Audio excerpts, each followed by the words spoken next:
আসসালামু আলাইকুম। কী অবস্থা সবার? আশা করি সবাই ভালো আছি। আমাদের আজকের লেকচারটা হচ্ছে কাজ ক্ষমতা শক্তি অধ্যায়ের সম্ভবত ১০ম লেকচার। এর আগের লেকচারগুলোতে বিশেষ করে পূর্বের যেটা লেকচার সেটাতে আমরা যান্ত্রিক শক্তি রিলেটেড যে বিভব শক্তি, গতিশক্তির যে পার্টগুলো আছে এগুলোর বেসিক সম্পর্কে আলোচনা করছি। আজকে আমরা অলরেডি সিকিউ সলভ করবো এটা বলছিলাম। মূলত প্রথম ধাপে আমি ২টা সিকিউকে সিলেক্ট করছি, যার এটা হচ্ছে সম্ভবত চট্টগ্রাম বোর্ড ২০২৫-এর প্রশ্ন, আর এটা হচ্ছে কুমিল্লা এবং সিলেট যৌথভাবে ২০২৪ সালে আসছে এই প্রশ্নটা। এই দুইটা প্রশ্ন হচ্ছে আমাদের টপিকের বেসিক, যেটা ওই বেসিকের উপর বা বেসিক ডেভেলপমেন্টে এই দুইটা প্রশ্ন সলভিং খুব কাজে আসবে। আমরা এই দুইটা ছাড়াও আরও কিছু প্রশ্ন আজকে সলভ করব, বাট প্রথমেই দেখে নিব এই দুইটা প্রশ্ন আমরা কিভাবে খুব সহজভাবে সলভ করতে পারি। বেসিক যদি ক্লিয়ার থাকে এগুলো সলভ করা আসলে কোনো ব্যাপার না, তোমরা নিজেরাই পারবা, আমি তাও একটু তোমাদেরকে সাহায্য করি। প্রথম প্রশ্ন দেখো, 50 গ্রাম ভরের একটি বলকে 10 মিটার উচ্চতা হতে ছেড়ে দিলে তা ভূমিতে পড়ে 5 মিটার উপরে উঠে।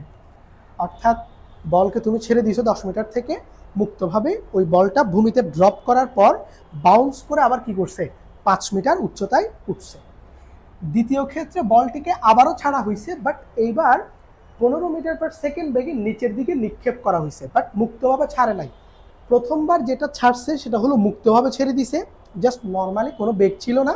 কিন্তু এইবার নিচের দিকে যখন বলটা ছাড়তেছে তখন জাস্ট এভাবে ছাড়ে নাই, একটু বল প্রয়োগ করে বা একটা বেগ দিয়ে বলটাকে নিক্ষেপ করা হয়েছে, সেটা হলো 15। তো তখন এটা আবারও বাউন্স করছে, বাউন্স করে 8 মিটার উপরে উঠছে। এই হচ্ছে উদ্দীপক। প্রথমবার 5 মিটার উপরে, এবার 8 মিটার উপরে উঠছে। প্রথম প্রশ্ন, দ্বিতীয় ক্ষেত্রে বলটি কত ভরবেগে ভূমিতে আঘাত করবে? অর্থাৎ কি বের করতে বলছে? ভরবেগ। আমাদেরকে বের করতে বলছে কি? ভরবেগ। এখন ভরবেগের সূত্র নিশ্চয়ই আমরা জানি, ভরবেগ momentum P equal to MV, বস্তুর ভর এবং বেগ। তো বস্তুর তো ভর আমাকে দেওয়াই আছে, আমাকে কি বের করতে হবে? বেগ। এখন কোন মুহূর্তের বেগ এটা আমাকে বুঝতে হবে। আমাকে বলছে বলটি ভূমিতে আঘাত করার সময় কত ভরবেগে করবে, তাহলে আঘাতের মুহূর্তের যেটা বেগ, ওই বেগটা দিয়েই হচ্ছে আঘাতের মুহূর্তে ভরবেগটা বের করতে হবে। তাহলে এখানে বেগ যেটা বের করব সেটা হলো আঘাত করার সময়ে কত বেগ ছিল সেটা। তাহলে যদি আমরা সলভিংয়ে যাই, গ নাম্বার, দেখো আমাদেরকে কি কি দেওয়া আছে। এইচ দেওয়া আছে 10 মিটার, আমরা লিখলাম। আর দ্বিতীয় ক্ষেত্রে বলছে, তাহলে আমরা আদিবেগ কনসিডার করব। আদিবেগ হচ্ছে 15, এত আদিবেগে নিচের দিকে নিক্ষেপ করা হয়েছে, এইটুক। আর এম এর মান দেওয়া আছে, এম হচ্ছে কত? 50 গ্রাম, তাহলে 50 ইন্টু 10⁻³ কেজি, এটা। এবার আমরা যদি ভি বের করি, আমাদেরকে যেহেতু উচ্চতা দেওয়া আছে এবং আদিবেগও দেওয়া আছে, আমরা কি গতির সমীকরণ এই যে ফর্মুলাটা লিখতে পারি। তোমরা তো নিশ্চয়ই বুঝো ফর্মুলা কোনটা লিখতে হবে কখন। যে ভ্যালুগুলো দেওয়া আছে, গিভেন যে মান, সেগুলোর উপর ডিপেন্ড করে আমাকে সূত্রগুলো নির্বাচন করতে হবে। তাহলে আমি বেগ এখান থেকে বের করতে পারবো, কারণ সব ভ্যালু আমাকে সুন্দর করে ওরা দিয়ে রাখছে। তাহলে ভি বের করতে চাই, ইউ বসাবো। ইউ হচ্ছে 15 স্কোয়ার 2 ইন্টু 9.8 ইন্টু 10, এই। তাহলে এখানে কত আসে যদি আমরা ক্যালকুলেট করি এটাকে, 15 স্কোয়ার প্লাস 2 ইন্টু 9.8 ইন্টু 10, এটা আসবে হচ্ছে 421। তাহলে ভি স্কোয়ারের ভ্যালু কত? 421 মিটার পার সেকেন্ড। তাহলে এখান থেকে যদি ভি বের করি, তাহলে রুট ওভার করলে কত হবে? রুট ওভার অ্যান্সার এটা আসবে 20.51, 20.51 মিটার পার সেকেন্ড। এই যে ভূমিতে আঘাত করার মুহূর্তের বেগটা পেয়ে গেছি। তাহলে এবার আমি কি করব? ভরবেগ বের করব। ভূমিতে আঘাতের সময় ভরবেগ কত সেটা দেখাবো। ভরবেগ পি ইকুয়াল টু এমভি। তাহলে এম হচ্ছে কত? 50 ইন্টু 10⁻³ ইন্টু বেগ কত? 20.51, এই। তাহলে এখান থেকে যদি আমরা হিসাব করি, এটার সাথে 50 ইন্টু 10⁻³ কত? 3 বসাই দিব। এটা আসবে হচ্ছে 1.025, 1.025। ভরবেগের একক কি? কেজি আনুস ইনভার্স 1। এটা হলো আমার ভরবেগ। এই যে আমার অ্যান্সার বের হয়ে গেছে। দেখো, এই ম্যাথটার জন্য 3 নাম্বার। এটা আসলে কোনো দিক দিয়ে তোমার মনে হয় এটা ইন্টারমিডিয়েটের ম্যাথ, এইচএসসি লেভেলের ম্যাথ, এটা পুরোটাই হচ্ছে 9-10 বাচ্চারাও পারবে। 9-10 বাচ্চারা ইচ্ছে কঠিন ম্যাথ সলভ করে আরও। বাট দেখো বোর্ডে কী প্রশ্ন আসছে, কত সহজ একটা প্রশ্ন বোর্ডে দিচ্ছে। তাহলে আশা করি এটা বুঝতে পারছি আমরা, সহজ ছিল আমাদের জন্য। এবার আমরা পরের প্রশ্নটাতে একটু যাব। এটা নিয়ে আশা করি খুব বেশি আলোচনার প্রয়োজন নাই, আর তো রিভিউ করা লাগবে না, আশা করি তোমরা বুঝছো, এটা সহজ ছিল। জাস্ট বেগটা বের করছি, বেগ দিয়ে ভর বেগটা বের করছি। পরের অংশটা দেখো, কোন ক্ষেত্রে ভূমিতে আঘাতের সময় বলটি বেশি শক্তি হারিয়ে ফেলবে। ঠিক আছে, তাহলে কোন ক্ষেত্রে বেশি শক্তি হারিয়ে ফেলবে, অর্থাৎ আমাদেরকে শক্তির কম্প্যারিজন করতে দিছে, শক্তির তুলনা করতে দিছে। কয়টা সিনারিও? দুইটা। প্রথমবার মুক্তভাবে ছেড়ে দিছে, পরের বার 15 মিটার পার সেকেন্ড বেগে নিচের দিকে নিক্ষেপ করছে। এই দুইটা সিনারিওর মধ্যে প্রথমবার 5 মিটার উপর উঠছে বাউন্স করে, পরের বার 8 মিটার উপর উঠছে। তাহলে এই ক্ষেত্রে আমাকে যাচাই করতে হবে কোন ক্ষেত্রে শক্তির পার্থক্যটা বেশি বা কম, সেটা আমরা একটু দেখব। তাহলে আসো আমরা একটু প্রথম সিনারিওটাকে একটু তোমাদেরকে ভেঙে ভেঙে বোঝানোর চেষ্টা করি। এটা হয়ে গেছে আশা করি। এবার আমরা ঘ নাম্বারটা সলভ করব। তাহলে ঘ নাম্বার হচ্ছে প্রথম ক্ষেত্রে। প্রথম ক্ষেত্রে কিভাবে করবো একটু দেখি। প্রথমে যদি আমরা একটু চিত্রটা দেখার চেষ্টা করি, এই যে মনে করো 10 মিটার হাইট, 10 মিটার উপর থেকে বস্তুটা এই যে এখানে ছিল, এখান থেকে পড়ে গেছে। এই যে তাহলে এখান থেকে পড়ে সেটা বাউন্স করছে, এই যে মনে করো এখানে এসে পড়ছে, পড়ে এই যে বাউন্স করে আবার মনে করো একটু উঠছে। এটা হলো কয় মিটার? 5 মিটার। বলছে না প্রথমবার 5 মিটার উপর উঠছে। এই তাহলে ভালো করে বুঝতে হবে, বলটা এখান থেকে পড়ছে, ভূমিতে ড্রপ করছে, এখান থেকে বাউন্স করে পুনরায় 5 মিটার উপরে উঠছে। তাহলে আমাকে বের করতে হবে শক্তির পরিবর্তন, অর্থাৎ কোন পজিশনে শক্তি বের করতে হবে। এইটাই হলো বেসিক বিষয়, বুঝার মতো বিষয়।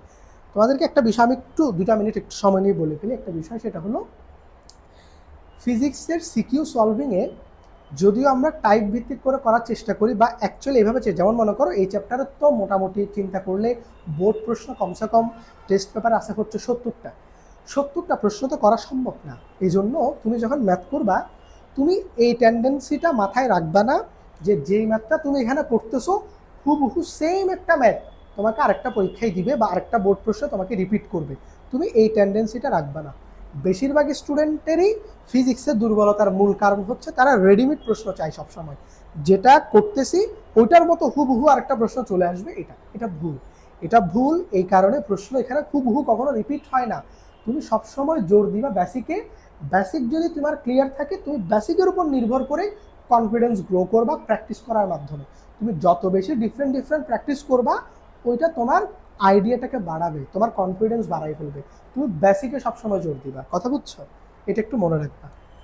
আচ্ছা, এই জায়গায় বেসিকটা কোথায়, এই যে বারবার বলতেছি বেসিকটা বুঝো ভালো করে। এই সিনারিওটাতে আমি শক্তির পার্থক্যটা বের করবো। এখন কথা হচ্ছে শক্তির পার্থক্য মানে অবশ্যই দুইটা পজিশনে শক্তিটা বাইর করতে হবে। কোন দুইটা পজিশন আমি শক্তিটা বের করব? দেখো বস্তুটা শুরুতে কোথায় ছিল? এইখানে। এটা হলো তার আদি অবস্থা। এটা হচ্ছে কি অবস্থা? আদি অবস্থা। আর বস্তুটা ভূমিতে পড়ার পর বাউন্স করে কোথায় আসছে? এই 5 মিটার উপরে আছে। এটা হচ্ছে তার কি অবস্থা? এটা তার শেষ অবস্থা না? তাহলে সবসময় তুলনা করতে হবে আদি অবস্থার সাথে শেষ অবস্থার। এখানে কিন্তু এই মোমেন্টের শক্তিটা আমরা বের করব না, কারণ বস্তু তো এখানে থেমে যায় নাই। বস্তু কি এখানে স্থির হইছে? না, বস্তু এখানে ড্রপ আউট করার পর বাউন্স করে এইখানে আসছে, এইখানে আসার পরও থামছে, ওইখান থেকে আবার পড়ে গেছে আর কি, বাট তার শেষ অবস্থানটা এইখানে। তাহলে শক্তি বের করবা কোথায়? প্রথম অবস্থান আর শেষ অবস্থানের জন্য। এই জিনিসগুলোই তোমাকে ধাপে ধাপে বুঝতে হবে, এগুলোকে বলে বেসিক। একটা ম্যাথকে ক্র্যাক করতে হবে, ম্যাথ মুখস্থ করবে না। তোমরা সবসময় প্র্যাকটিসের সময় সবসময় টাইম বেজে যাক, আমার কথা হচ্ছে আমি 10 মিনিটের জায়গায় 20 মিনিট দিয়ে প্র্যাকটিস করব, বাট আমি যেন মুখস্থ না করি, আমি যেন কনসেপ্টটা বুঝি, আমি যেন উদ্দীপকটা অ্যানালাইসিস করে ওটাকে ক্র্যাক করতে পারি মতো। এটাতেই হচ্ছে তোমার সফলতা দাঁড়ায় থাকবে। ভালো করে বুঝবে এটা। তাহলে আমরা এই পজিশনের শক্তিটা বের করব আর এই পজিশনের শক্তিটা বের করব। তাহলে এই পজিশনের যদি শক্তি আমরা হিসাব করি, বস্তু এখন কোথায় আছে? সর্বোচ্চ উচ্চতায় আছে। সর্বোচ্চ উচ্চতায় কি বস্তু এখনো পড়ছে? না, পড়া আরম্ভ করে নাই। তাহলে সর্বোচ্চ উচ্চতায় আমরা গত ক্লাসের বেসিকে পড়ছিলাম, সর্বোচ্চ উচ্চতায় মোট শক্তি কার সমান হবে? বস্তুর বিভব শক্তির সমান হবে। কারণ সর্বোচ্চ উচ্চতায় তো গতিশক্তি থাকে না, কারণ বস্তু তো এখনো গতি লাভ করে নাই। তাহলে বিভব শক্তি হবে তার মোট শক্তির সমান। তাহলে আমরা সর্বোচ্চ উচ্চতায় যদি বের করি, তুমি চাইলে বুঝার সুবিধার্থে আদি অবস্থান না বলে এটাকে এ পয়েন্টও বলতে পারো, এটাকে বি পয়েন্টও বলতে পারো। হ্যাঁ, এটা বি পয়েন্ট 5 মিটার উপর। তাহলে আমরা বলবো আদি অবস্থানে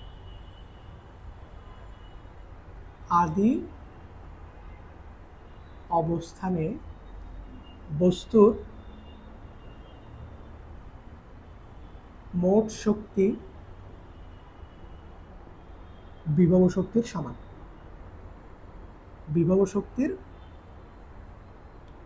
তাহলে ওইখানে শক্তি কাজ করতেছে একটা, বিভব শক্তির সমান। তাহলে আমরা বলতে পারি ইটি এটা কার সমান হবে? ইপি এর সমান হবে। তাহলে ইপি ইকুয়াল টু কি? mgh, গত ক্লাসের সূত্র আমরা পড়ছি। এম এর মান কত? 50 × 10⁻³ জি এর মান হচ্ছে 9.8 আর এইচ হচ্ছে কত? 10 মিটার। তাহলে আমরা আদি অবস্থানের মোট শক্তিটা পেয়ে যাচ্ছি। আদি অবস্থানের মোট শক্তি হচ্ছে 50 × 10⁻³ × 9.8 ইন্টু হচ্ছে 10। তাহলে এটা হচ্ছে 4.9 জুল। তাহলে সর্বোচ্চ উচ্চতায় বস্তুর মোট শক্তি হলো কত? 4.9 জুল। এখানে কিন্তু কোনো গতিশক্তি থাকবে না, কারণ সর্বোচ্চ উচ্চতায় বস্তুর বেগের মান 0 থাকে, এটা আমরা জানি। এই জন্য আমরা বলছি মোট শক্তিটা বিভব শক্তির কি হবে? সমান হবে। এবার আদি অবস্থান শেষ। এবার শেষ অবস্থান কোথায়? 5 মিটার উচ্চতায়। এবার তুমি বলবা বস্তু, একটু সুন্দর করে ব্যাখ্যা সহকারে লিখে দিবা। তুমি এভাবে বলবা যে বস্তু ভূমিতে পড়ে 5 মিটার উচ্চতায় উঠে। তাহলে 5 মিটার উচ্চতায় উঠতে পারে সে। সুতরাং আমরা এবার 5 মিটার উচ্চতাটা হলো তার শেষ অবস্থান, ওই 5 মিটার উপরে তার শক্তি বের করব। সুতরাং 5 মিটার উচ্চতায় শক্তি। তাহলে এখানেও মূলত বস্তুর ইটি যেটা, সেটাও তার কি? ইপির সমান হবে। কথা হচ্ছে কেন? তুমি একটা জিনিস চিন্তা করো তো, এরকম করে একটা বল বাউন্স করে উপরে উঠছে, তো উপরে যতক্ষণ সে উঠতে থাকবে, বাউন্স করার পর যতক্ষণ সে উঠতে থাকবে ততক্ষণ তার বেগটা কাজ করতেছে। কিন্তু বস্তু তো আলটিমেটলি আনলিমিটেড ভাবে উঠতে থাকবে না। একটা উচ্চতা উঠার পর ও কি হয়ে যাবে? বেগ শূন্য হয়ে যাবে, তখন আবার পড়ে যাবে। বস্তুটা বাউন্স করে 5 মিটার উচ্চতায় উঠে থেমে গেছে। কথা বুঝছো? এই 5 মিটার উপরে সে আর যায় নাই। তাহলে সর্বোচ্চ উচ্চতায় এই 5 মিটার উচ্চতাটা কি? বাউন্স করার পর সর্বোচ্চ উচ্চতা না? 5 মিটার উপরে আর কেন যাচ্ছে না? কারণ তার বেগটা শূন্য বলে। তাহলে ওই 5 মিটার উচ্চতায় তার কোনো গতিশক্তি থাকবে না।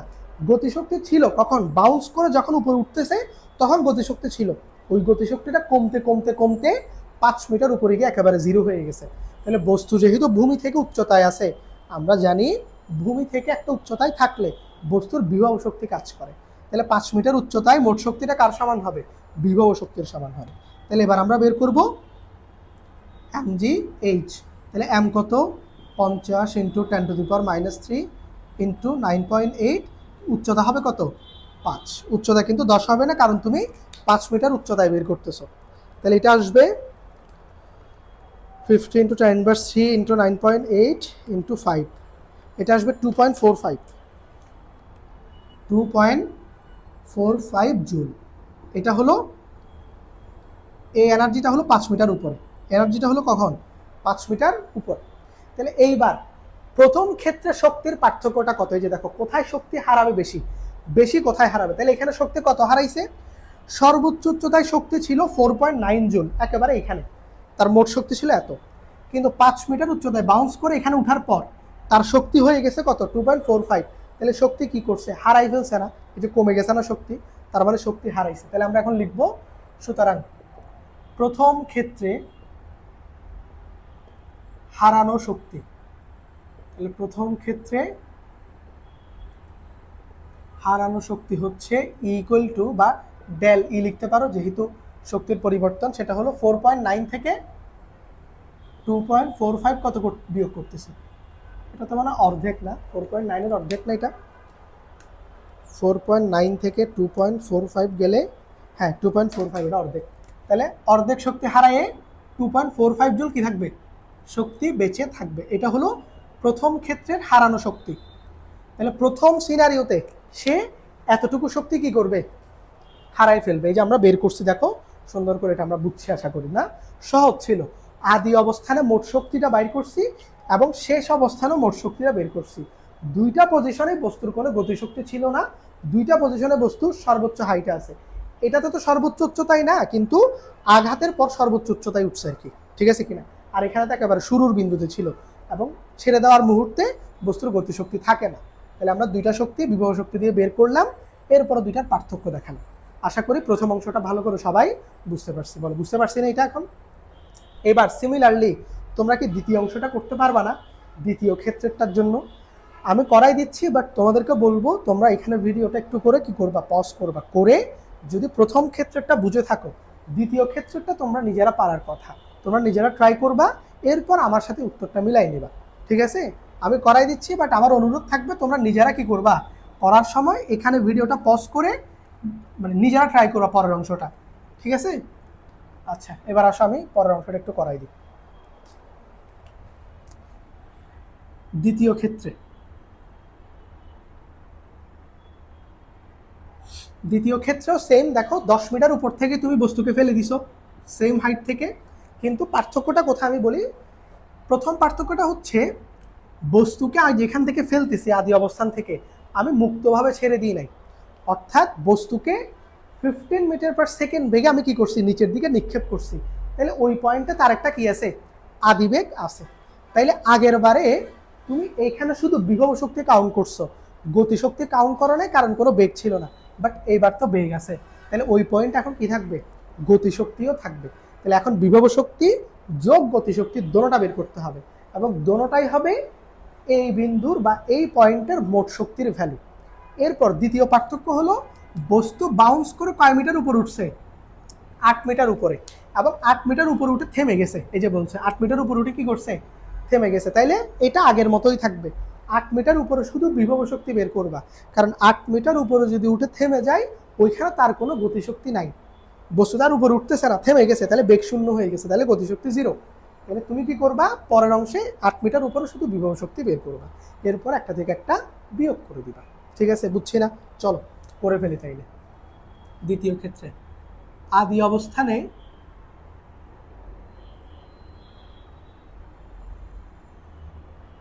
বস্তুর মোট শক্তি বের করতেছি আমরা। তাহলে আদি অবস্থানে যদি মোট শক্তি বের করি, তাহলে এখানে ইপি বের করতে হবে, ইপি এমজিএইচ, এটা আগের মতোই থাকবে। এম এর মান হচ্ছে সেম, জিও সেম, এইচও তো সেম, 10 মিটার উপরে। এটা 2.45 আমরা আগেও বের করছিলাম, এটা তোমাদের নিশ্চয় করা আছে, আমি আর এটা মান বসাই করলাম না, এটা আমি সেম বসাই দিলাম। অর্থাৎ এ বিন্দুতে মোট শক্তির মধ্যে বিভব শক্তিটা এখনো কি থাকবে, আগের মতোই থাকবে। সরি, এটা 2.45 না, এটা কত, এটা 4.9 ছিল মনে হয়, হ্যাঁ ভুল বসাই দিচ্ছি নাকি। এটা কত ছিল জানো, 50 ইন্টু 10⁻³ ইন্টু 9.8 ইন্টু কত 10, 4.9 দেখছো, 4.9 জুল, 4.9 জুল। এটা হলো এ বিন্দুতে বিভব শক্তি। এবার এ বিন্দুতে কি থাকবে, গতিশক্তিও থাকবে, বা আদি অবস্থানে গতিশক্তিও থাকবে, কারণ তার একটা বেগ ছিল, বেগ দিয়ে তাকে নিক্ষেপ করা হয়েছে। তাইলে হাফ এম ভি স্কোয়ার, যেহেতু বেগের মান আছে আমরা ডিরেক্টলি বসাই দিব, হাফ এম এর মান হচ্ছে কত, 50 ইন্টু 10⁻³ ভি হচ্ছে কত 15, তাহলে 15 স্কোয়ার। তাহলে এখানে কত আসে, ক্যালকুলেশনগুলো তোমরাও আমার সাথে সাথে করবা, আমারগুলো দেখে দেখে উঠাই দিও না, আমার মাঝে মধ্যে ভুল হইতে পারে, ক্যালকুলেশন তো মিস্টেক হইতেই পারে, একটু তোমরাও চেক করবা ভালো করে, নিজেরা করবা। 15 স্কোয়ার ডিভাইডেড বাই 2, এটা হচ্ছে 5.625, 5.625 জুল। এই যে এটা, এটা হলো ইকের ভ্যালু। তাহলে আমরা আদি অবস্থানে ইপিও বের করছি, ইকেও বের করছি, তাহলে মোট শক্তি ইটি, এটা হবে কার কার যোগফল, দুইটারই যোগফল, 4.9 প্লাস 5.625, তাহলে এই দুইটাকে যোগ করলে কত আসে, 4.9 যোগ হবে এটার সাথে 10.525, 10.525 জুল। এটা হলো মোট শক্তি কোন পয়েন্টে, শুরুর আদি অবস্থানে মোট শক্তি হচ্ছে এত। এবার তোমরা কি করবা, বস্তু বাউন্স করার পর শেষ অবস্থা কোথায়, 8 মিটার উপর উঠছে না, 8 মিটার উচ্চতায় বিভব শক্তি বের করবা। তাহলে আমরা যদি এখানে বের করি, দ্বিতীয় অংশ এইদিকে করতেছি আমি, হ্যাঁ, 8 মিটার উচ্চতায় বিভব শক্তি, 8 মিটার উচ্চতায় কিন্তু কোনো গতিশক্তি থাকবে না। আশা করি তো বুঝতে পারছো এটা কেন, কারণ এখানে বেগের মানটা 0। তাহলে এখানে মান বসবে 50 × 10⁻³ জি এর মান বসবে 9.8, এইচ বসবে কত 8 মিটার। তাহলে কত হয় 50 × 10⁻³ × 9.8 × 8, 3.92 জুল। তাহলে দেখো এই পজিশনে 8 মিটার উচ্চতায় বস্তুর মোট শক্তি হচ্ছে এত, মোট শক্তি হচ্ছে কত এত, আর শুরুতে এত ছিল। তাহলে বস্তু কি করবে, শক্তি হারাই ফেলবে, এবং হারানো শক্তিটা কত হবে, এটা থেকে এটা বিয়োগ করে দেবে, এই ভ্যালুটা থেকে এই ভ্যালুটা কি হবে বিয়োগ হয়ে যাবে। তাহলে আমরা যদি বের করি ডেল ই, সেটা হবে, একটু নিচে করতেছি, 10.525, এটা থেকে 3.92টা মাইনাস হয়ে যাবে। তাহলে ডেল ইর ভ্যালু কত আসবে 10.525, এটা আসবে 6.605, 6.605 জুল। এই যে এটাই হলো আমার অ্যান্সার। কতটুকু শক্তি হারাবে, এতটুকু শক্তি হারাবে। তাহলে এবার কোন ক্ষেত্রে বেশি শক্তি হারাবে, এটা নিশ্চয়ই তোমরা কম্পেয়ার করতে পারবা। আমরা তো প্রথম অংশে পড়ছিলাম, প্রথম অংশে শক্তি হারাইছিল বোধহয় 2.45 জুল, প্রথম ক্ষেত্রে শক্তি হারাইছে 2.45, আর এখন শক্তি হারাবে কত 6.605। তাহলে দ্বিতীয় ক্ষেত্রে শক্তি বেশি হারাচ্ছে, দ্বিতীয় ক্ষেত্রে হারানো শক্তির পরিমাণটা সবচেয়ে বেশি। এই হচ্ছে আমাদের অ্যান্সার, এই হচ্ছে প্রশ্ন। বলো উত্তর কি বুঝতে পারছি কিনা। তাহলে প্রথম যেটা, এটা চট্টগ্রাম বোর্ড 2025 সালের কোয়েশ্চেন, এই যে তার হচ্ছে অ্যান্সার আমরা করলাম। গ এবং ঘ দুইটা প্রশ্নের উত্তরই তোমরা সুন্দর মতো বুঝছো কিনা একটু নিজেরা যাচাই করে দেখো। আর আমি তোমাদেরকে বলছিলাম এটা নিজেরা করতে, তোমাদের উত্তরের সাথে আমার উত্তর মিলছে কিনা আমাকে একটু কমেন্টে জানাবা, যে স্যার উত্তর মিলছে বা উত্তর মিলে নাই, বা না বুঝলে কোথায় বুঝো নাই, এগুলো একটু বলবো আমাদেরকে। তাহলে এটা এখানে আমরা শেষ করতে পারি। আশা করি খুব বেশি জটিল ছিল না, ইজি ছিল। বেসিক যদি বুঝি আমরা, প্রশ্নটা সলভ করা কোনো খুব বড় বিষয় না। তাহলে এটা গেল চট্টগ্রাম বোর্ড সলভ। এবার এটা একটু মনোযোগী হইতে হবে, কারণ এইখানে আনত তল, তো আনত তলে হচ্ছে একটা বিষয় কেয়ারফুল থাকবে। আমি আনত তলের ক্ষেত্রে একটা কথা বলে দিই, সেটা হলো আনত তলে যদি কোনো বস্তু গড়িয়ে গড়িয়ে পড়ে, আনত তলে কিন্তু অভিকর্ষজ ত্বরণ পুরোটা কাজ করে না। অভিকর্ষজ ত্বরণ কাজ করে কখন, বস্তু যখন মুক্তভাবে পড়বে তখন। বাট আনত তলে যখন একটা বস্তু গড়িয়ে পড়বে, এই বস্তুটা এদিক থেকে গড়িয়ে পড়তেছে, যখন গড়িয়ে পড়বে ওইখানে জি এর মান 9.8 ইউজ করা যাবে না, কারণ আনত তলে জি এর মানটা উপাংশে বিভক্ত হয়। যারা ভেক্টর পড়ছো মোটামুটি এগুলো জানো, বা নিউটনের মেকানিক্সও আনত তল ছিল। আনত তলে সবসময় মনে রাখবা জি এর মানটা উপাংশে বিভক্ত হয়ে যায়, এবং ওই উপাংশ ধরে তোমাকে কাজ করতে হবে, এখানে ডিরেক্টলি জি ইউজ করা যাবে। আচ্ছা আসো প্রথমে একটু সিকিউটা আমরা একটু অ্যানালাইসিস করি, প্রশ্নটা কি বলছে একটু দেখি। একটা আনত তলের চিত্র দেওয়া আছে, যেখানে পিএস হচ্ছে তল আর এটা হলো উচ্চতা বুঝাইছে। তিনটা বিন্দু দিছে, পি বিন্দু থেকে বস্তুটা গড়িয়ে গড়িয়ে পড়তেছে, এবং পি কিউ আর তিনটা বিন্দু আছে, এস একটা আছে লাস্ট একেবারে, আর আনত তলের কোণ হচ্ছে কত 30 ডিগ্রি। পি বিন্দু, কিউ বিন্দু, আর বিন্দু, এস বিন্দু, এটা।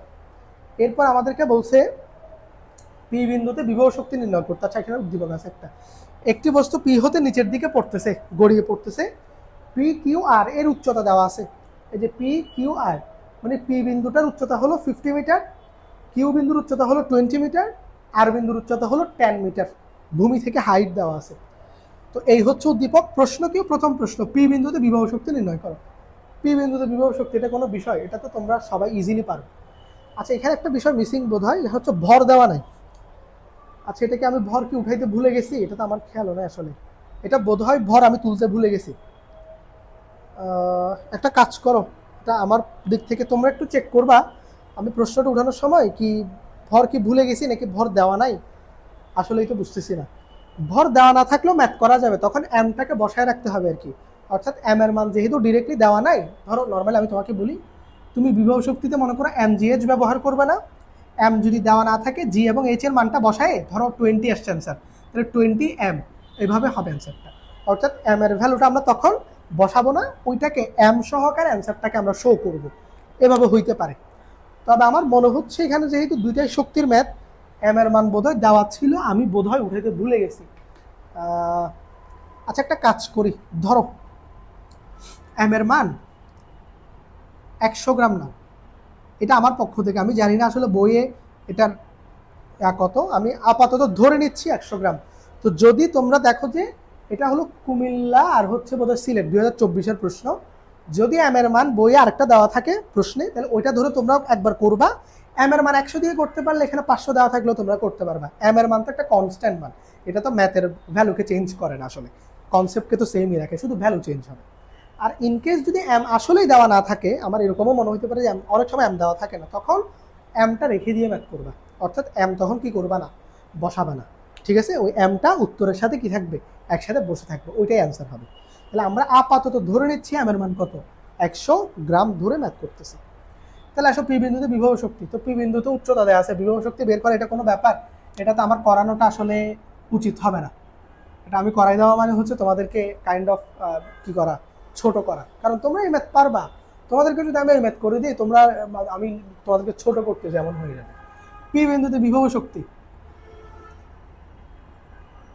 পি বিন্দুতে ইপি, তাহলে কি হবে, EP equal to MGH, M এর মান ধরছো 100 গ্রাম, তার মানে 0.1, জি কত 9.8, এইচ কত বসবে, পি বিন্দুর উচ্চতা, তো পি বিন্দুর উচ্চতা কত বলছে 50 মিটার, ভূমি থেকে কত মিটার উপরে আছে, 50 মিটার উপরে আছে, তাহলে কত হইল 50 ইন্টু 9.8 ইন্টু 0.1, 49 জুল, 49 জুল। এটা হলো পি বিন্দুতে বস্তুর কি শক্তি, বিভব শক্তি নির্ণয়। যে দেখো 3 লাইনের একটা ম্যাথ, 3 লাইনও না, এটা আসলে 2 লাইন, 2 লাইনের উপরে 3 নাম্বার দিয়ে দিবে তোমাকে, ঠিক আছে? সহজ একটা ম্যাথ ছিল এটা, আশা করি বুঝাইতেও তো হবে না, এটা তোমরা পারবা। আচ্ছা আমরা করব পরেরটা, পরেরটাতে কিন্তু একটু আমাদের কষ্ট করতে হবে, একটু ধৈর্য ধরে বুঝতে হবে জিনিসগুলা। এখানে কিন্তু কি আছে, কিছু বিষয় আছে, আমি একটু আনত তলটা আঁকাই আগে, একটু ভালো করে বুঝবে সবাই। আনত তল, এটা হলো এস বিন্দু, এটা হলো কিউ বিন্দু, এটা হলো আর বিন্দু।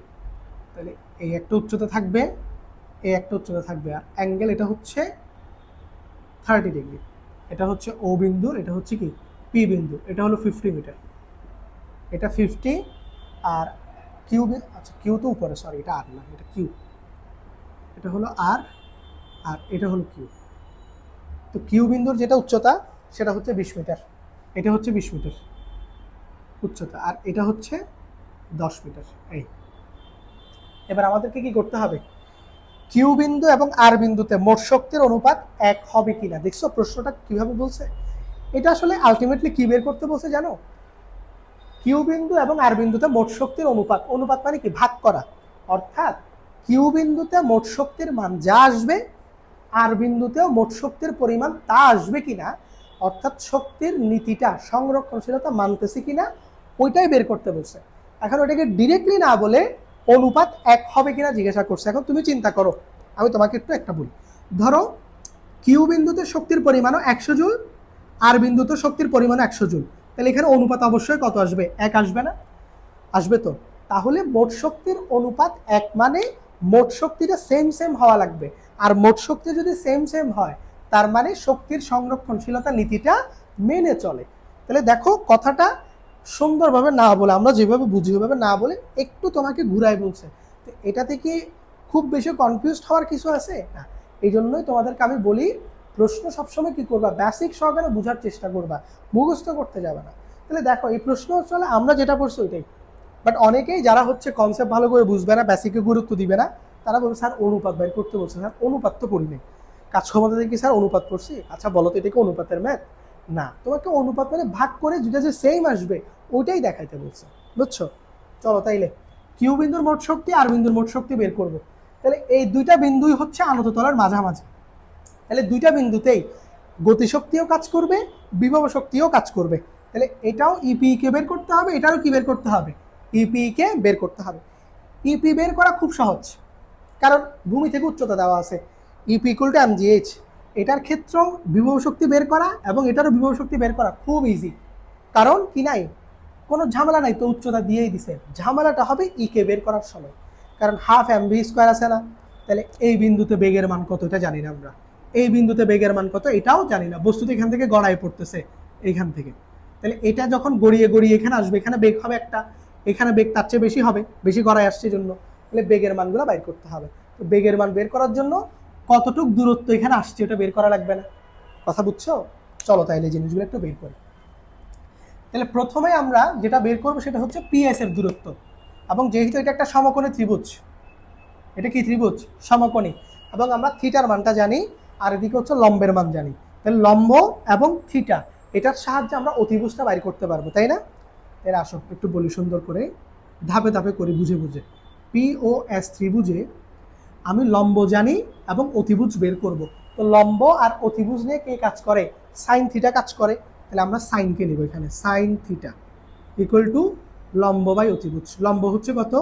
50, অতিভুজ হচ্ছে পিএস। তাইলে সাইন থিটার জায়গায় একেবারে সাইন 30 বসাই দিই, লাইন বেশি করে তো লাভ নাই। তাহলে পিএস এর মান হবে 25কে সাইন 30 দিয়ে ভাগ হবে, সাইন 30-এর মান হচ্ছে হাফ। তাহলে হাফ দিয়ে যদি 50কে ভাগ করো এটা ডাবল হয়ে যাবে, এটা হয়ে যাবে 100 মিটার। এটা হলো কার ভ্যালু? পিএস এর ভ্যালু। অর্থাৎ এই যে আমাদের যেটা আনত তল বা হেলানো তল যেটা, এটার দৈর্ঘ্য হচ্ছে কত? 100 মিটার। ঠিক আছে, এবার বস্তু যখন পি থেকে গড়িয়ে গড়িয়ে কিউতে আসবে, আমি তো কিউ বিন্দুর বেগ বের করতে চাই, তাহলে আমাকে পি কিউর দূরত্বটা বের করতে হবে, এই যে একটু এই পি কিউর দূরত্বটা বের করতে হবে। এখন পি কিউর দূরত্ব আমি কেমনে পাবো? পি কিউতে তো আমার কোনো ত্রিভুজ ফর্ম করে না, পি কিউর জন্য কি কোনো ত্রিভুজ হয়েছে? হয় নাই। ত্রিভুজ হয়েছে কার জন্য? দেখো, এস কিউর জন্য।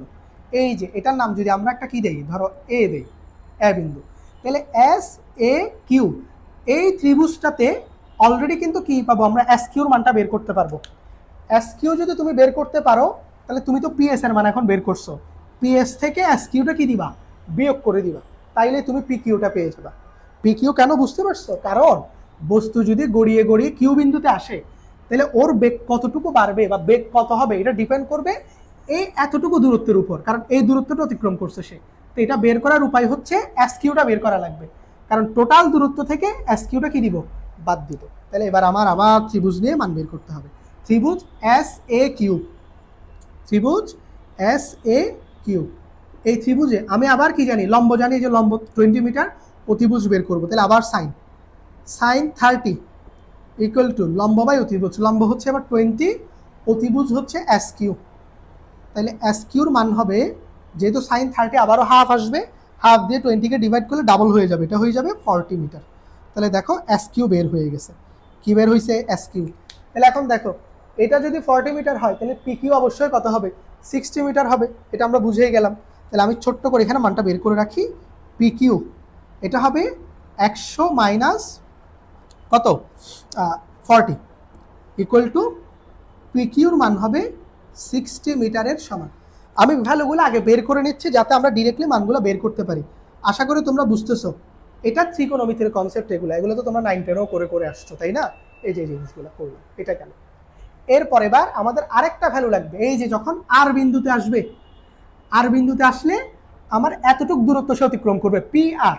তাহলে পি আর এর জন্য তো কোনো ত্রিভুজ নাই এই পাশে, আবার ত্রিভুজ নিতে হবে কোনটা? এটা মনে করো বি। তাহলে এই যে এস বি আর, এই ছোট্ট ত্রিভুজ থেকে এস আরটা বের করবো আমরা, একটুক দৈর্ঘ্য এস আর। এস আর যদি পেয়ে যাই, আমরা পি এস থেকে এস আরটাকে বিয়োগ দিব, তাহলে আমি কি পি আরটা পেয়ে যাব। বুঝতে পারছি আশা করি? তাহলে যে সেম এটার আবার রিপিট করে দিতে হবে। তাহলে আমরা যদি আবার হিসাব করি, আচ্ছা এই পাশে করে ফেলি। তাহলে এবার আসো, ত্রিভুজ এস বি আর, এই ত্রিভুজে যদি আমরা আবার সাইন নেই, সাইন 30, এটার মান হবে লম্ব বাই অতিভুজ। লম্ব হচ্ছে এবার 10, অতিভুজ হচ্ছে এস আর। তাহলে এস আর এর ভ্যালু আসবে কত? এস আর এর ভ্যালু আসবে 20 মিটার। এস আর এর ভ্যালু কত আসবে? 20 মিটার, ডাবল হয়ে যাবে তো। তাহলে এস আর, আমার তো এস আর এর দরকার নাই, আমার দরকার কি? পি আর এর। তাহলে পি আর কেমনে বের করবো? টোটালটা থেকে এস আর বিয়োগ দিয়ে দিব। তাহলে পি আর ইকুয়াল টু টোটালটা হলো 100 মিটার, এখান থেকে আমি 20 মিটারটা বিয়োগ দিব।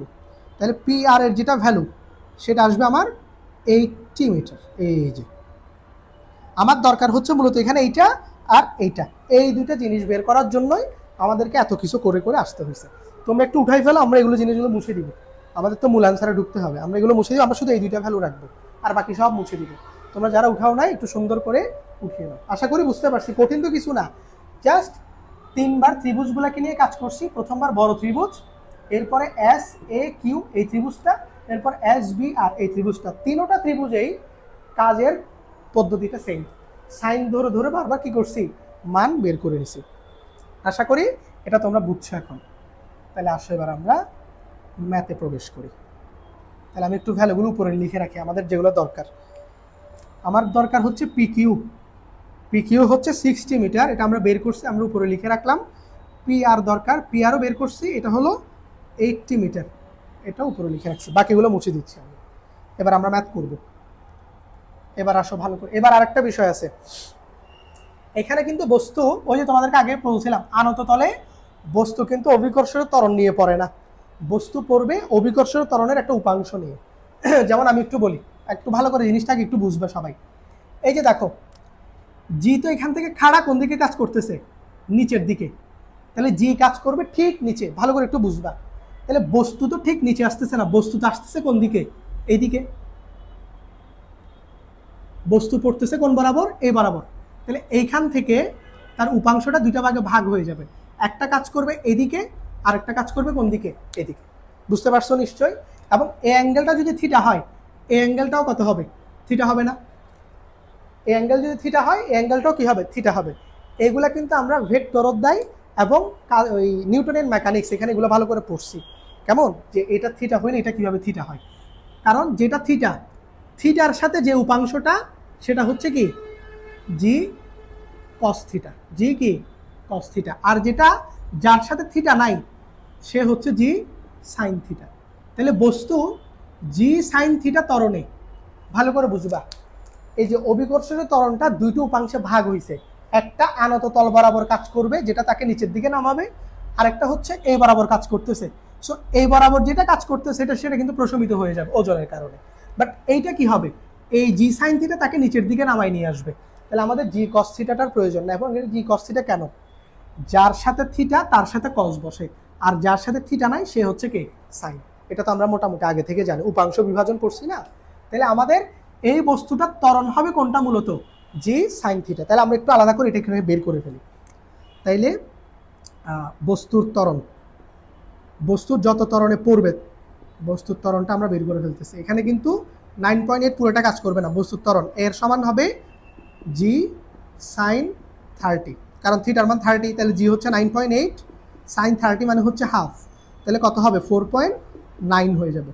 বস্তু এত ত্বরণে নিচের দিকে পড়া আরম্ভ করবে, এটাই হচ্ছে আমার কি এর ভ্যালু। ঠিক আছে, বস্তু এত ত্বরণে কি করবে, নিচের দিকে পড়া আরম্ভ করবে। ব্যাস, এই যে এই দুইটা মান। এবং এটুকু বিষয় যারা বুঝছো সুন্দর করে, জি এর ক্যালকুলেশনটা ভালো করে বুঝছো কিনা আমাকে একটু জানাবা। এটা যারা আগে পড়ো নাই তাদের হয়তো বুঝতে কষ্ট হবে, যারা এই জিনিসটা করো নাই, বাট যারা এগুলো পড়ে আসছো উপাংশ বিভাজন, তারা নিশ্চয়ই এটা ভালো করে জানবে। এটা ভালো করে আশা করি তোমরা বুঝবে। ঠিক আছে, এটা। আর এদিকের অ্যাঙ্গেল 30 হইলে উলম্বের অ্যাঙ্গেলটাও কত হয়, লম্ব দিকে যেটা আছে ওটার অ্যাঙ্গেলটাও কত হবে, 30 হবে। ঠিক আছে, তাহলে এইবার আমরা কি করব, কিউ বিন্দু এবং আর বিন্দুর মোট শক্তি বের করে ফেলবো। আসো করে ফেলি। এবার প্রথমেই কিউ বিন্দু উপরে আছে, তাহলে কিউ বিন্দু দিয়ে শুরু করি। কিউ বিন্দুতে শক্তি, তাহলে ইপি, ইপি তো আমরা এক ধাপে বের করে ফেলবো। এম জি এইচ, এম কত 100 গ্রাম মানে 0.1, জি হচ্ছে 9.8, আর এইচ হচ্ছে কত, কিউ বিন্দুর উচ্চতা কত 20 মিটার। এটা উদ্দীপকে দেওয়া ছিল আমাদেরকে, এই যে 20 আমরা বসাইছি। তাহলে কত হয় এখানে, এটা 9.8-এর ডাবল হবে মনে হয়, 9.8 ইন্টু 20 ইন্টু 0.1 কত হয়, হ্যাঁ 19.6, 19.6 জুল। এটা হলো কিউ বিন্দুতে বিভব শক্তি হচ্ছে এত। তাহলে কিউ বিন্দুতে তার গতিশক্তিও আছে। আসলে আমরা গতিশক্তি বের করি, ইকে সূত্র কি, half M V square, half M V square. তাহলে হাফ এম এর মান হচ্ছে 0.1, ভি স্কোয়ারের মান বসবে ইউ স্কোয়ার প্লাস কি 2g, এখানে জি বসাবো না যেহেতু আমরা ত্বরণ ধরছি, এ বসাবো 2as। এবং এস কেন, কারণ ও তো আনত তল বরাবর নামতেছে, তো আনত তলের যেটা সরণ সেটাকে আমরা এস হিসেবে কাউন্ট করব। বস্তু যদি মুক্তভাবে পড়তো তখন আমরা এইচ বসাতাম, কেমন, এ তো আনত তলে পড়তেছে। তাহলে 0.1 এটা থাকলো, 0.1 কে, আচ্ছা 0.1 ভাগ 2 একেবারে ক্যালকুলেশন করবো, 2, এটাকে আমি একসাথে এভাবে লিখে দিলাম।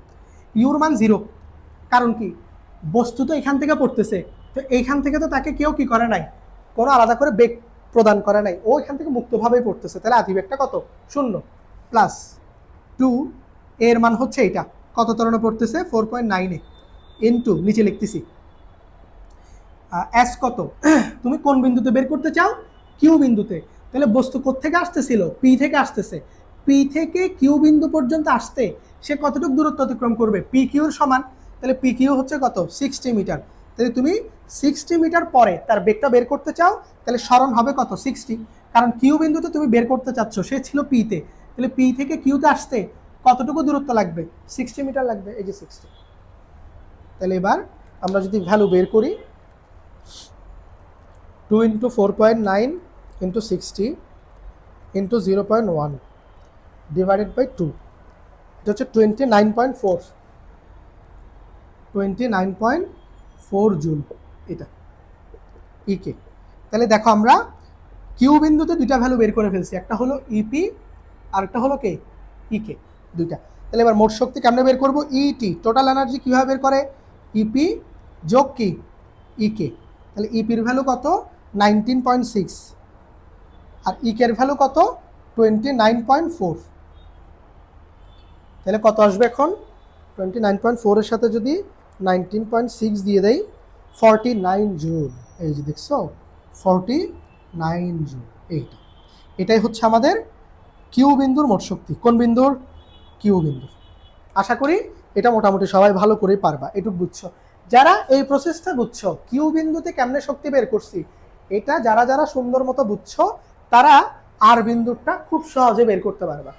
আমার উচিত আসলে আর বিন্দুটা করাই না দেওয়া, কারণ একদম সেম টু সেম আর বিন্দুতে প্রথমে ইপি বের করবো, আমি আর বিন্দুটা করাই দিব না আসলে, কারণ সব করাই দিলে তোমাদের করার যে আগ্রহটা সেটা চলে যাবে, যেহেতু হুবহু বিষয়, ঠিক আছে আমি ওটা করাই দিচ্ছি না, আমি একটু বলে দিই কীভাবে করবা।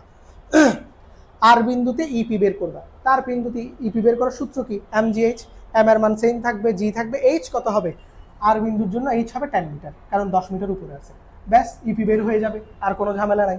যখন ইকে বের করবা half M V square, V স্কোয়ারের সূত্র আবারও ইউ স্কোয়ার প্লাস 2s, আর বিন্দুতে বের করতেছো, সো ইউ আবারও 0 থাকবে, কারণ সে পি থেকে আসতেছে, তাহলে 2 এর মান আবার কত বসবে 4.9 বসবে, কারণ পুরো আনত তলে বস্তুর ত্বরণ এটাই থাকবে, এটা থাকবে।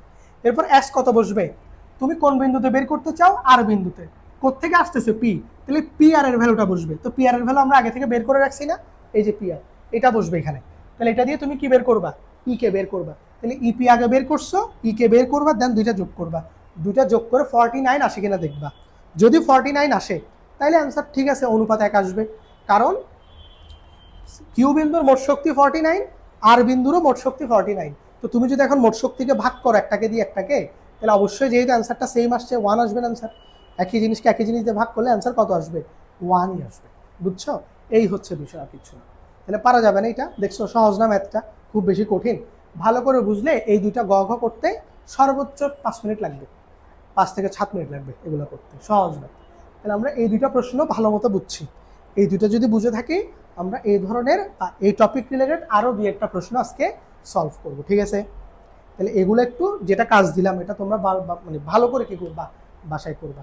আমরা চলে যাব আমাদের পরবর্তী প্রশ্ন। সিকিউ যদি আমরা সুন্দর মতো বুঝে থাকি, আমরা আর 2টা সিকিউ আজকে সলভ করব আজকের লেকচারে। একটা হচ্ছে বরিশাল 22, আর এটাও হচ্ছে বরিশালের প্রশ্ন, এটা বোধহয় বরিশাল 21, এটা হচ্ছে বরিশাল 21-এর কোয়েশ্চেন, ঠিক আছে। বরিশাল 21-এ 2টা কোয়েশ্চেন ছিল, তার মধ্যে এটা একটা, ঠিক আছে কিনা। এগুলো সবগুলো আনত দল সংক্রান্তই হয়, ঠিক আছে। আমরা যে টপিকটা পড়লাম যান্ত্রিক শক্তি সংক্রান্ত, এই টপিক থেকে যে প্রশ্নগুলো হয় এগুলো বেশিরভাগ ক্ষেত্রে আনত তল সংক্রান্তই থাকে, বুঝতে পারছি। আনত তলে শক্তির সংরক্ষণশীলতা যাচাই, বিভিন্ন বিন্দুতে হচ্ছে বিভব শক্তি, গতিশক্তি নির্ণয়। আচ্ছা তোমরা এখানে একটা বিষয় দেখতে পাচ্ছ নিশ্চয়ই, HW না, এটাতেই তো তোমাদের যত সময় মানে যত রকমের অ্যালার্জি সব এই নামটাতে নাকি, হোম ওয়ার্ক নাকি হাউস ওয়াইফ। তো হোমওয়ার্ক যদি চিন্তা করো, হোমওয়ার্ক হচ্ছে বাহাদুরদের কাজ, ঠিক আছে। হোমওয়ার্ক হচ্ছে কি বাহাদুরদের কাজ, এটা যারা অ্যাকচুয়ালি পড়াশোনা বুঝে বা যারা পড়াশোনার প্রতি আগ্রহী তারা অবশ্যই কি করে পড়াশোনা যারা করতে চায় বা যারা কনসেপ্টগুলোকে বুঝে পড়তে চায় তাদের জন্য হোমওয়ার্কের বিকল্প নয় আসলে। তুমি যে কোনো সাবজেক্টে যদি ভালো করতে চাও তোমাকে অবশ্যই কী করতে হবে, সেলফ স্টাডি করতে হবে। এবং সেলফ স্টাডি মানে কি, হোমওয়ার্ক। এখন আমি তোমাদেরকে সহজ করে বলি, আমরা আজকের লেকচারে টোটাল 4টা সিকিউ সলভ করতেছি। আগে 2টা করাইছি আর এখন এই 2টা আমরা সলভ করবো, ঠিক আছে? এই 4টা সিকিউ তো মানে 8টা প্রবলেম সলভ করছো, গ ঘ যদি চিন্তা করো 8টা প্রশ্ন। আমি এখানে কয়টা সিকিউ দিছি, 1 2 3 4 5 6, 6টা। এই 6টা সিকিউ তো তাহলে 12টা কোয়েশ্চেন আছে। আমি এই 6টা সিকিউ আলাদা করে তোমাদেরকে মার্ক করে দিছি এই কারণেই, আজকে যে 4টা আজকের লেকচারটা যারা কমপ্লিটলি দেখবা বা যারা কমপ্লিট করবা তারা 4টা সিকিউ ভালো মতো বুঝে করবা। এই 4টার আলোকে, এই 4টা যদি তোমরা প্রপারলি বুঝে থাকো, তোমাদের জন্য একটা পরীক্ষা হচ্ছে, তোমরা এই 6টা ট্রাই করবা। এই 6টা তোমরা নিজেরা যদি পারো তাহলে বুঝবা যান্ত্রিক শক্তি রিলেটেড যে অংশ সেখানে আর তোমাদের কোনো সমস্যা নাই। এখানে অলরেডি 2 থেকে 3টা প্রশ্ন হুবহু আগেরগুলোর মতো, হুবহু বলতে শুধু খুঁটিনাটি কিছু চেঞ্জ করছে, বাট ওভারঅল সিকিউ উদ্দীপকটা এখানে যে উদ্দীপক করতেছো ঠিক তার মতো। বিশেষ করে কুমিল্লা 22, তারপরে হচ্ছে বরিশাল 21 নামে একটা করাচ্ছে, বরিশাল 21-এ 2টা প্রশ্ন আসছে, এটা একটা হোমওয়ার্ক। এখানে প্রায় জিনিস এগুলোর সাথে মিল আছে। তাহলে তোমরা এগুলা করে এইগুলা সুন্দর করে কি করবা, নিজেরা করবা। এখন তোমরা যেহেতু কষ্ট করে হোমওয়ার্ক করতেছো, তোমাদেরকে তো একটা পুরস্কার দিতে হবে। যাও, তোমাদের কষ্ট, আমি যেহেতু কষ্ট করতেছো তোমাদের কষ্টের একটা ফলাফল বলি আমি। এই 6টা সিকিউ যারা সুন্দর মতো করতে পারবে তাদের জন্য একটা কি আছে, পুরস্কার আছে। পুরস্কারটা হচ্ছে তোমাদেরকে টোটাল যারা 6টা সুন্দর মতো করতে পারবা তাদের জন্য একটা কি থাকবে, গিফট থাকবে। এই গিফট, এখন এখানে শর্ত আছে, এই গিফটটা নেওয়ার জন্য তোমাকে এই 6টা পুরস্কার যেটা, ঠিক আছে, সরি 6টা সিকিউ যেটা, এটার অ্যান্সারগুলো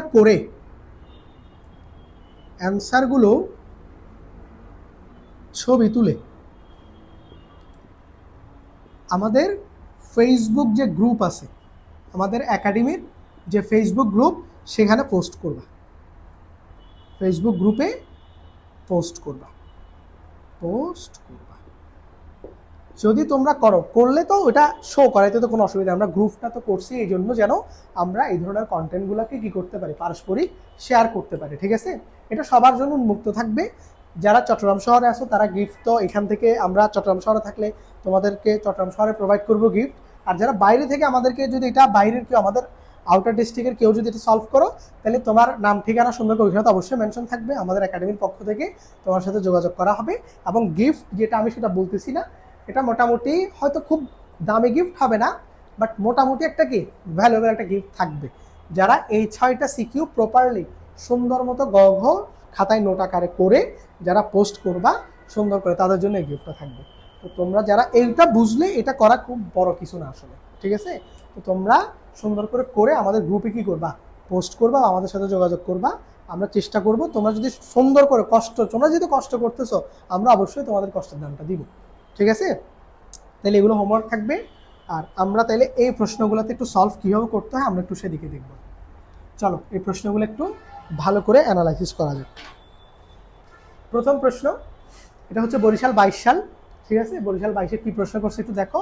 একটা আনত তল দিছে, এসি একটা আনত তল, এই তল দিয়ে একটা গাড়ি 500 কেজি ভরের একটা গাড়ি কি করতেছে, নামতেছে। আর এসি এর দৈর্ঘ্য হচ্ছে 50 মিটার, তলটার দৈর্ঘ্য কত, 50 মিটার। আর এখানে কোণের মান দেওয়া আছে, এ বিন্দুতে কোণ হচ্ছে 60 ডিগ্রি।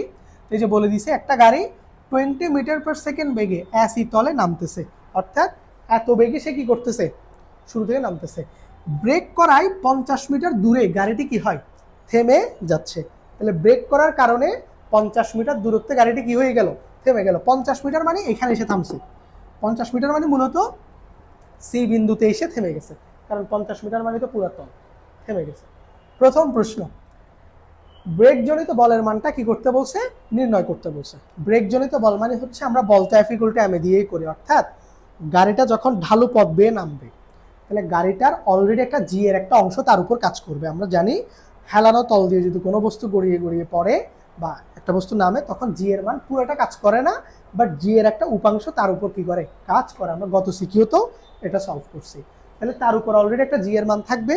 আর যেহেতু সে ব্রেক করতেছে, ব্রেক যেহেতু করছে, গাড়িতে আলাদা একটা মন্দন প্রয়োগ করা হয়েছে।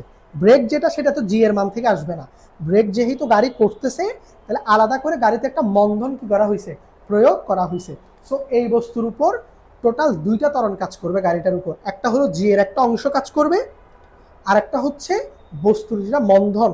50 মিটারে যদি তুমি গাড়িকে থামাইতে চাও, অবশ্যই তোমাকে একটা নির্দিষ্ট মানের মন্ধন কি করতে হবে, প্রয়োগ করতে হবে। ওই মন্ধনটা আমরা বের করব, ওই মন্ধনটা ওর উপর কাজ করবে। তাহলে ওর উপর ত্বরণ কাজ করবে দুইটার যোগফল। তা আমরা ওইটা বের করে F = ma দিয়ে আমরা ইজিলি বের করতে পারবো। তাহলে চলো গ নাম্বারটা একটু করাই দিই। আগে আমরা মন্ধনটা বের করে ফেলি। মন্ধনটা তো চিত্র আঁকা লাগবে না, ক্যালকুলেটেড ভ্যালু মন্ধনটা বের করি। তাহলে যদি আমরা গাড়ির আদিবেগ হচ্ছে কত 20 মিটার পার সেকেন্ড, আর গাড়ির দূরত্ব হচ্ছে এস এর মান হলো 50 মিটার, 50 মিটার দূরে গাড়িটা থামছে, ঠিক আছে। আর থামছে যেহেতু ভি হচ্ছে কত 0 মিটার পার সেকেন্ড, আমরা কি বের করতে চাই, এর মানটা বের করতে চাই। তাহলে অবশ্যই আমরা জানি মন্ধন আমরা এখান থেকে বের করতে পারবো।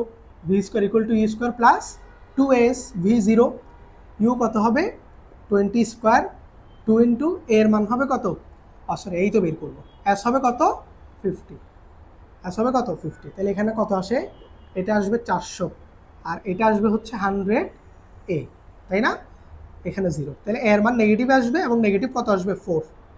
এই যে এটা হলো আমাদের মন্ধনের মান, অর্থাৎ ব্রেকজনিত মন্ধন। এই ত্বরণটা কাজ করবে বা এই মন্ধনটা কাজ করবে ব্রেক করার কারণে। গাড়িকে যেহেতু ব্রেক করে থামাইতে চাচ্ছি, এতটুকু মন্ধন কি করবে, কাজ করবে ব্রেকের কারণে। এখন গাড়ি তো একটা হেলানো তল দিয়ে নামতেছে, হেলানো তল দিয়ে যখন বস্তু নামে, আমরা জানি অভিকর্ষজ ত্বরণের একটা উপাংশ কি করে, কাজ করে। তাহলে আমরা যদি একটু চিত্রটা আঁকাই, দেখো এটা যদি হেলানো তল হয়, এখান থেকে বস্তুটাকে যদি এখান থেকে হিসাব করি, তাহলে জি তো খাড়া নিচের দিকে কাজ করে, জি কাজ করে কোথায়, তল বরাবর নিচে, কিন্তু বস্তু তো এই পথে নামতেছে।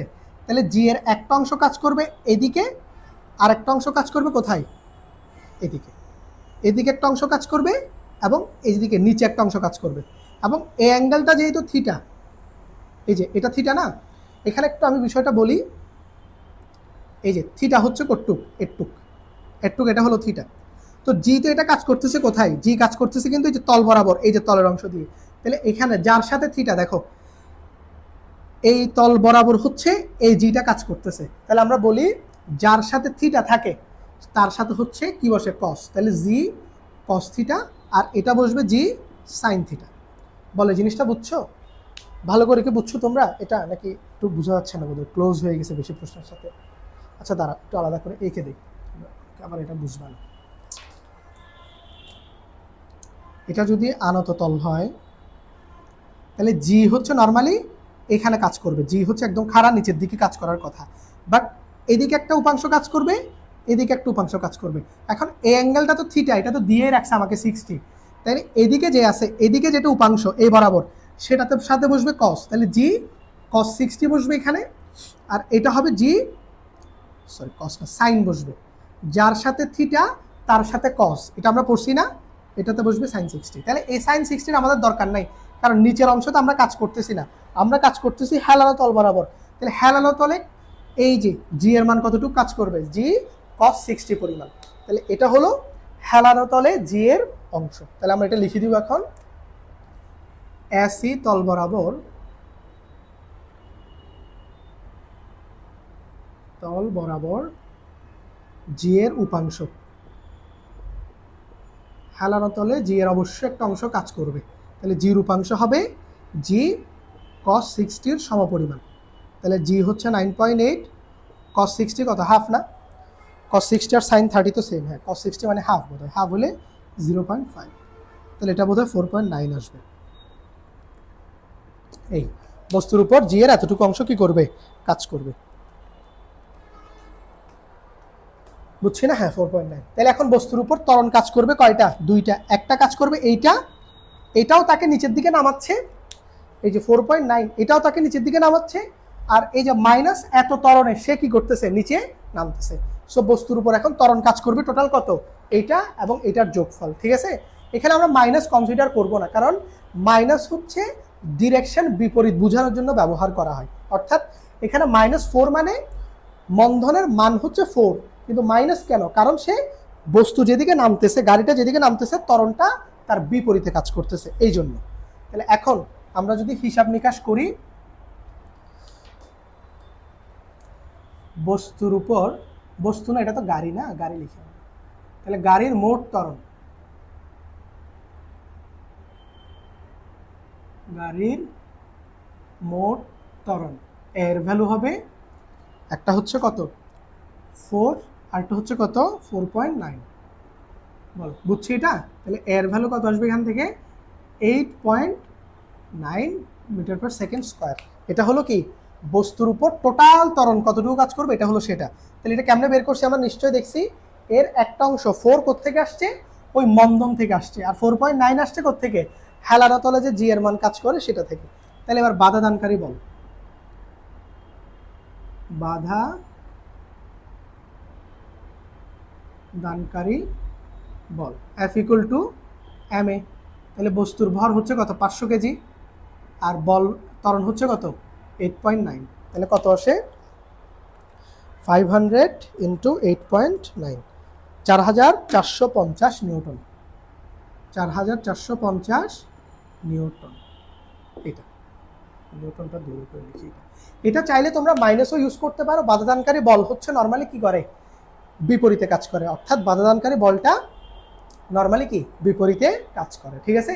এটা তাহলে বাধাদানকারী বল যদি বিপরীতে কাজ করে, তোমরা চাইলে নেগেটিভ ইউজ করতেও পারো, অথবা ডিরেক্টলি যেহেতু বাধাদানকারী বল বলছি এটা নেগেটিভে কনসিডার হবে, সো এটার জন্য আর কোনো প্রবলেম হবে না আশা করি, ঠিক আছে। এটুকু তো বুঝতে পারছি। তাইলে এটা ছিল আমাদের গ নাম্বার। এবার আমরা ঘ নাম্বারটা দেখব।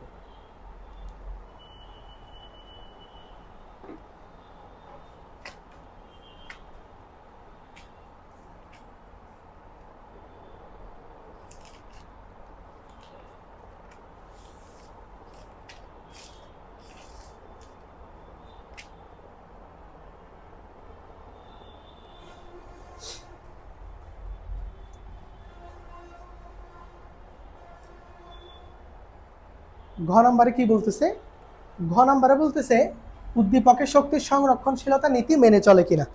তাহলে উদ্দীপকের শক্তির সংরক্ষণশীলতা নীতি চেক করতে হবে। তাহলে এটা এখন আশা করি তোমরা পারবা, তবু আমি একটু বলি। এ বিন্দুতে এবং সি বিন্দুতে মোট শক্তি বের করব। বস্তু আসতেছিল কোত্থেকে, এ বিন্দু থেকে, আর শেষে গেছে কোথায়, সি বিন্দুতে। তাহলে এই দুই বিন্দুতে তারা কি করতে হবে, আমাকে মোট শক্তির পরিমাণটা বের করতে হবে। এখন আসো এটা জিনিসটা আমি তোমার একটু বলি। এখানে এ বিন্দুতে শক্তি বের করতে তোমার কোনো সমস্যা হবে না, এটা একদম ইজিলি বের করতে পারবা। কারণ এ বিন্দুতে বস্তুর কি আছে, গতিশক্তিও থাকবে, যেহেতু তার বেগ ছিল এই যে 20 মিটার পার সেকেন্ড, ওইখানে গতিশক্তিও আছে, আবার বিভব শক্তিও আছে, কারণ সে এ বি পরিমাণ উচ্চতায় আছে। তাহলে এ বি পরিমাণ উচ্চতাটা আগে বের করে ফেলি। আসো তাহলে আমরা ঘ করতেছি, এই বিন্দুতে মোট শক্তি বের করবো আমরা, এই বিন্দুতে মোট শক্তি। তাহলে প্রথমে আমরা এ বি এর উচ্চতাটা বের করতে চাই। যেহেতু সমকোণী ত্রিভুজ, এখানে দেওয়া আছে থিটা, তাহলে এটা হচ্ছে লম্ব, এটা হচ্ছে অতিভুজ, এটা তাহলে ভূমি। তাহলে লম্ব আর ভূমি নিয়ে কাজ করব, আমার তো ভূমি দরকার। তাহলে tan theta, tan 60 degree equal to লম্ব বাই ভূমি। তাহলে লম্ব হচ্ছে বিসি, আচ্ছা সরি, বিসি তো নিয়ে কাজ নাই, আমি তো বিসি এর মান জানি না, আমি তো এসি এর ভ্যালু জানি, এখানে ট্যান নিয়ে কাজ করবো না, সরি দুঃখিত। অতিভুজ আর ভূমি নিয়ে কাজ করব। এটা তো লম্ব, বিসি লম্ব না, তাহলে এ বি হচ্ছে ভূমি, এসি হচ্ছে অতিভুজ। অতিভুজের মান 50 দেওয়া আছে, তাহলে অতিভুজ আর ভূমি নিয়ে কাজ করে কস। তাহলে কস 60 ইকুয়াল টু ভূমি বাই অতিভুজ। ভূমি হচ্ছে কত এ বি, আর অতিভুজ হচ্ছে কত 50, এটা বসাই দিলাম। তাহলে এ বি হবে কস 60 মান হাফ, এটার সাথে 50 গুণ হয়ে যাবে, তাহলে হাফ আর 50 গুণ হলে এটা 25 মিটার হয়ে যাবে। তাহলে এ বি হচ্ছে কত 25 মিটার। তাহলে এখন আমরা ইপি এবং ইকে দুইটাই বের করতে পারবো। তাহলে আমরা প্রথমে যদি ইপি বের করে ফেলি, mgh, বস্তুর ভর হচ্ছে 500 কেজি, ইন্টু 9.8 ইন্টু এইচ এর মান হচ্ছে 25 মিটার। তাহলে এখানে ঘটনা হচ্ছে 500 ইন্টু 9.8 ইন্টু 25, তাহলে এটা হচ্ছে কত 1,22,500, 1225000 জুল। এটা হলো ইপির ভ্যালু। আর ইকে কত আসবে, হাফ এম ভি স্কোয়ার। তাহলে যেহেতু এ বিন্দু থেকে বস্তু একটা বেগ নিয়ে নামতেছে 20, তাহলে তার গতিশক্তি হচ্ছে হাফ, এম হচ্ছে কত 500, আর ভি হচ্ছে কত 20 স্কোয়ার। তাহলে এইখানে ইকের মান কত আসবে 20 স্কোয়ার মানে 400 ইন্টু 500 ডিভাইডেড বাই 2, এটা হচ্ছে কত 1 লক্ষ আসবে না। 1 দিয়ে 5টা শূন্য 1 3 4 5 এত জুল। এটা হলো আমার এ বিন্দুতে মোট শক্তি বের হয়ে গেছে। তাহলে এখন জাস্ট তোমরা কি করে দিবা যোগ করে দিবা। যোগ তো আশা করি করতে পারবে। এটা কত আসবে 2,22,500 জুল আসবে আর কি। ইপি এবং ইকে বের করে দিয়েছি, তোমরা জাস্ট যোগ করে ফেলবা। এ বিন্দুতে বের করাটা সহজ ছিল তাই না। এখন আসো সি বিন্দুতে একটা ঝামেলা আছে, ঝামেলাটা একটু মনোযোগ সহকারে শুনবা। দেখো তোমাকে বলছে না এরকম যে এ বিন্দু থেকে এই বস্তুটা নামতে নামতে ব্রেক করতেছিল এবং ব্রেক করতে করতে সি বিন্দুতে এসে দেখো 50 মিটার দূরত্বে এসে থেমে গেছে। তাহলে সি বিন্দুতে এসে গাড়িটা কি হয়ে গেছে থেমে গেছে না। নর্মালি বুঝিও ভালো করে, সি বিন্দুতে এসে থেমে গেছে। যদি এমন হইতো যে গাড়িটা গড়ায় গড়ায় পড়তেছে তাহলে সি বিন্দুতে তার বেগ সবচেয়ে বেশি হইতো যদি ব্রেক না করতো, কারণ যত বেশি নামবে বেগের মান তত বাড়বে এবং সি বিন্দুতে বেগটা সবচেয়ে কি হইতো বেশি হইতো। কিন্তু এই ক্ষেত্রে সি বিন্দুতে কিন্তু গাড়িটা কি হয়ে গেছে থেমে গেছে, ব্রেক করে করে নামানো হয়েছে না, সো বেগের মানটা কমাইছিল। অর্থাৎ আনত তলত বস্তু পড়তে থাকলে এমনি বেগের মানটা বাড়বে। তো ওই বেগের মানটা না বাড়ানোর জন্য ওরা ব্রেক করছে, ব্রেক করে সি বিন্দুতে গাড়িটাকে থামাই ফেলছে। তাহলে আমি বলতে পারি সি বিন্দুতে বেগ শূন্য। সি বিন্দুতে বেগ যদি শূন্য হয় তাহলে গতিশক্তি শূন্য হয়ে যাবে না, যেহেতু এখানে কোনো বেগের মান নাই। যখনই সি বিন্দুটাকে টাচ করছে তখনই বেগের মান কত হয়ে গেছে শূন্য হয়ে গেছে। তাহলে বেগের মান যদি শূন্য হয়ে যায় তাহলে এখানে গতিশক্তিও কত জিরো, এটুকু আমরা বুঝতে পারছি। এখন সি বিন্দু থেকে বস্তুর বিভব শক্তি এমনিতেই শূন্য, কারণ বস্তু যখন সিতে আসবে ও কি ভূমি থেকে কোনো উচ্চতায় থাকবে, ও ভূমি থেকে কোনো উচ্চতায় থাকবে না। কথা বুঝাইতে পারছি কিনা। যার কারণে গতিশক্তি যেমন শূন্য বেগের কারণে, আর সি বিন্দুতে বস্তু ভূমি থেকে কি নাই কোনো উচ্চতায় নাই, একদম ভূমিতে চলে আসছে, তাহলে ইপিও কত হবে জিরো হবে। তাহলে আমরা রেজাল্ট হিসেবে কি পাচ্ছি সি বিন্দুতে বস্তুর মোট শক্তি জিরো। তাহলে এ বিন্দুতে মোট শক্তি যদি 2,22,500 জুল হয়, সি বিন্দুতেও তত হওয়ার কথা ছিল, তাইলে তো নীতি মেনে চলবে যদি সেম সেম হয় শক্তি।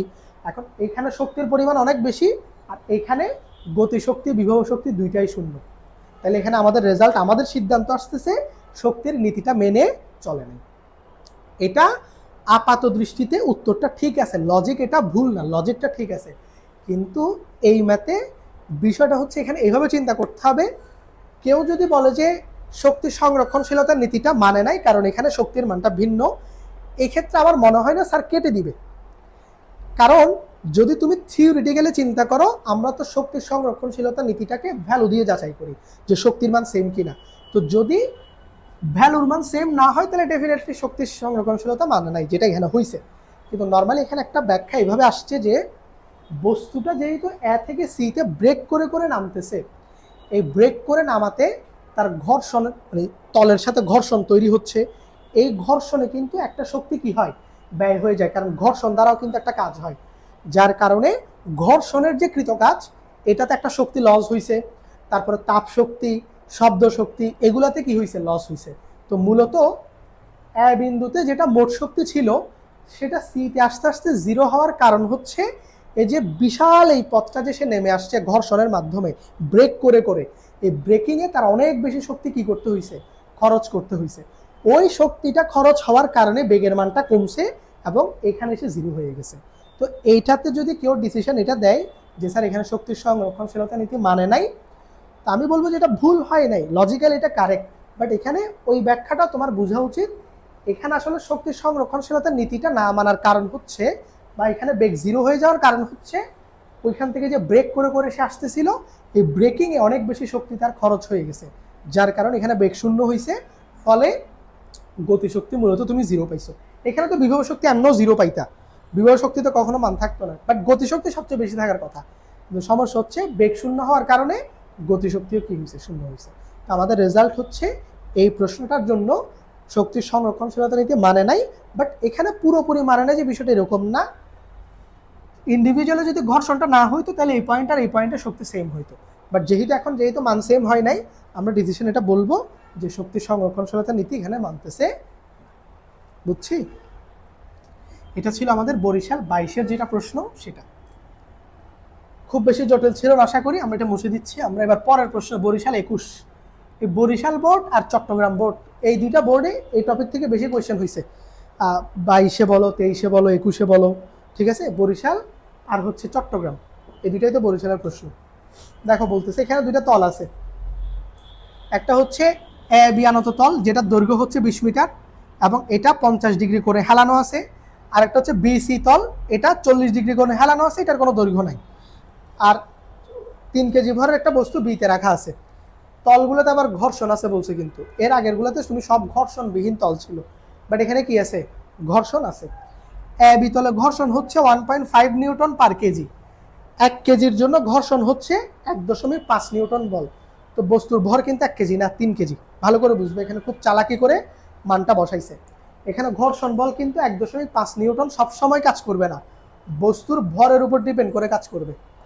বস্তুর ভর 3 কেজি, 1 কেজির জন্য হচ্ছে ঘর্ষণ বল 1.5 নিউটন, তাহলে 3 কেজির জন্য কত হবে? 4.5 নিউটন হবে। এরপর বিসি তলেও ঘর্ষণ কাজ করতেছে 1 নিউটন পার কেজি। 1 কেজি বস্তুর জন্য 1 নিউটন, তাইলে 3 কেজি বস্তুর জন্য এখানে কত হবে? 3 নিউটন কাজ করবে। এটা মনে রাখতে হবে, এগুলো আমরা করব। প্রথম প্রশ্ন, বি বিন্দুতে গোলকের বিভব শক্তি কত? এটা ইজি। বি বিন্দুতে গোলকের বিভব শক্তি বের করতে আমাকে এই হাইটটা বের করতে হবে, এটা এইচ এর মানটা কত এটা বের করতে হবে। তো এটা আমরা এই ত্রিভুজ থেকে বের করতে পারবো না। এই যে দেখো, এই ত্রিভুজে তুমি অতিভুজের মান জানো, তুমি লম্ব বের করবা। অতিভুজের লম্ব নিয়ে কে কাজ করে? সাইন কাজ করে, সাইন থিটা। তাহলে সাইন 50 ইকুয়াল টু লম্ব বাই অতিভুজ। ওইখান থেকে তুমি লম্বের মানটা পেয়ে যাবা, মানে উচ্চতা পেয়ে যাবা। এরপর বি বিন্দুর বিভব শক্তি, তাহলে বিভব শক্তি কেমনে বের করে? এম জি এইচ দিয়ে বের করে। এম এর মান দেওয়া আছে 3 কেজি, জি এর মান 9.8 আমরা জানি, এইচ এর মান যেটা বের করবে সেটা বসাই দিবা, বি বিন্দুতে বিভব শক্তিটা বের হয়ে যাবে। তাহলে এই প্রশ্নটা দেখো তো সহজ প্রশ্ন না? এটা কি আর করার দরকার আছে? এটা তোমরা করবে, এটা আমি করাই দিব না। এটা অলরেডি আমরা এরকম প্রশ্ন আগে সলভ করছি। আমি করাবো কোনটা? ঘ নাম্বারটা, এটা আমি করাই দিচ্ছি। দেখো, গোলকটি বিএ এবং বিসি পথে পড়তে দিলে, অর্থাৎ গোলকটাকে একবার বিএ পথে ছেড়ে দেওয়া হয়েছে আর একবার বিসি পথে ছেড়ে দেওয়া হয়েছে। যদি আলাদা আলাদাভাবে ছেড়ে দেওয়া হয়, এ এবং সি বিন্দুতে গতিশক্তিটা সমান হবে কিনা, শুধু গতিশক্তি বের করতে বলছে। এখানে গতিশক্তি আর এখানের গতিশক্তি। তাহলে আসলে আমি তোমার ম্যাথটা একটু আলাদা আলাদা করে করাই দিই। প্রথমে আমরা এ বি তলের জন্য করি। তাহলে আমি প্রথমে এ বি তলের চিত্রটা একটু আঁকি। এ বি তল, এটা দেওয়া আছে হচ্ছে এ বি, এটা হচ্ছে 20 মিটার, 20 মিটার, আর অ্যাঙ্গেল হচ্ছে কত? 50 ডিগ্রি। আবার এখানে ঘর্ষণ বল কাজ করতেছে। এই তলে ঘর্ষণ বল কত? এ বি তলে ঘর্ষণ বল হচ্ছে 1.5 নিউটন পার কেজি। তাহলে 3 কেজির জন্য 4.5 নিউটন ঘর্ষণ কি করবে? কাজ করবে, এবং ঘর্ষণটা উপরের দিকে কাজ করবে। বস্তু যেহেতু তলবে নিচের দিকে পড়তেছে, ঘর্ষণ কোন দিকে কাজ করবে? উপরের দিকে কাজ করবে। এখন আমাকে বলেন তো সবাই, আপনারা তো এটুকু এখন জানেন, আনত তল বা হেলানো তলে যদি বস্তু গড়িয়ে পড়ে, তাহলে বস্তু কি অভিকর্ষীয় ত্বরণ পুরোটা নিয়ে পড়বে? জি এর মান পুরোটা পাবে সে? পাবে না, তার একটা অংশ পাবে সে। পড়ছে না এটা? তাহলে এখানে যদি আমরা হিসাব করি, জি এর মান হচ্ছে নর্মালি খাড়া নিচের দিকে কাজ করতেছে, তাহলে এটার একটা অংশ কাজ করবে এ বরাবর, যেটা হবে জি। আচ্ছা, এটা কি? এটা হবে অ্যাঙ্গেল কত? 50, এটার সাথে অ্যাঙ্গেল এটা থাকবে, তাহলে এটা হবে জি কস থিটা বা কস 50, একেবারে বসাই দিচ্ছি। আর তল বরাবর যেটা জি এর মান থাকবে, ওটা হবে জি সাইন 50। এগুলো আমরা আগেও পড়ছি, আগে অলরেডি দেখে আসছি, তাই না? তাহলে এখানে জি সাইন 50 ডিগ্রি তাকে কোন দিকে নামাইতে চাচ্ছে? নিচের দিকে নামাইতে চাচ্ছে, কিন্তু 4.5 নিউটন তাকে কোন দিকে বাধা দিবে? তাকে উপরের দিকে বাধা দিবে। তো এই দুইটার লব্ধি যেটা আসবে, ওই লব্ধি দিয়ে আমরা কি বের করব?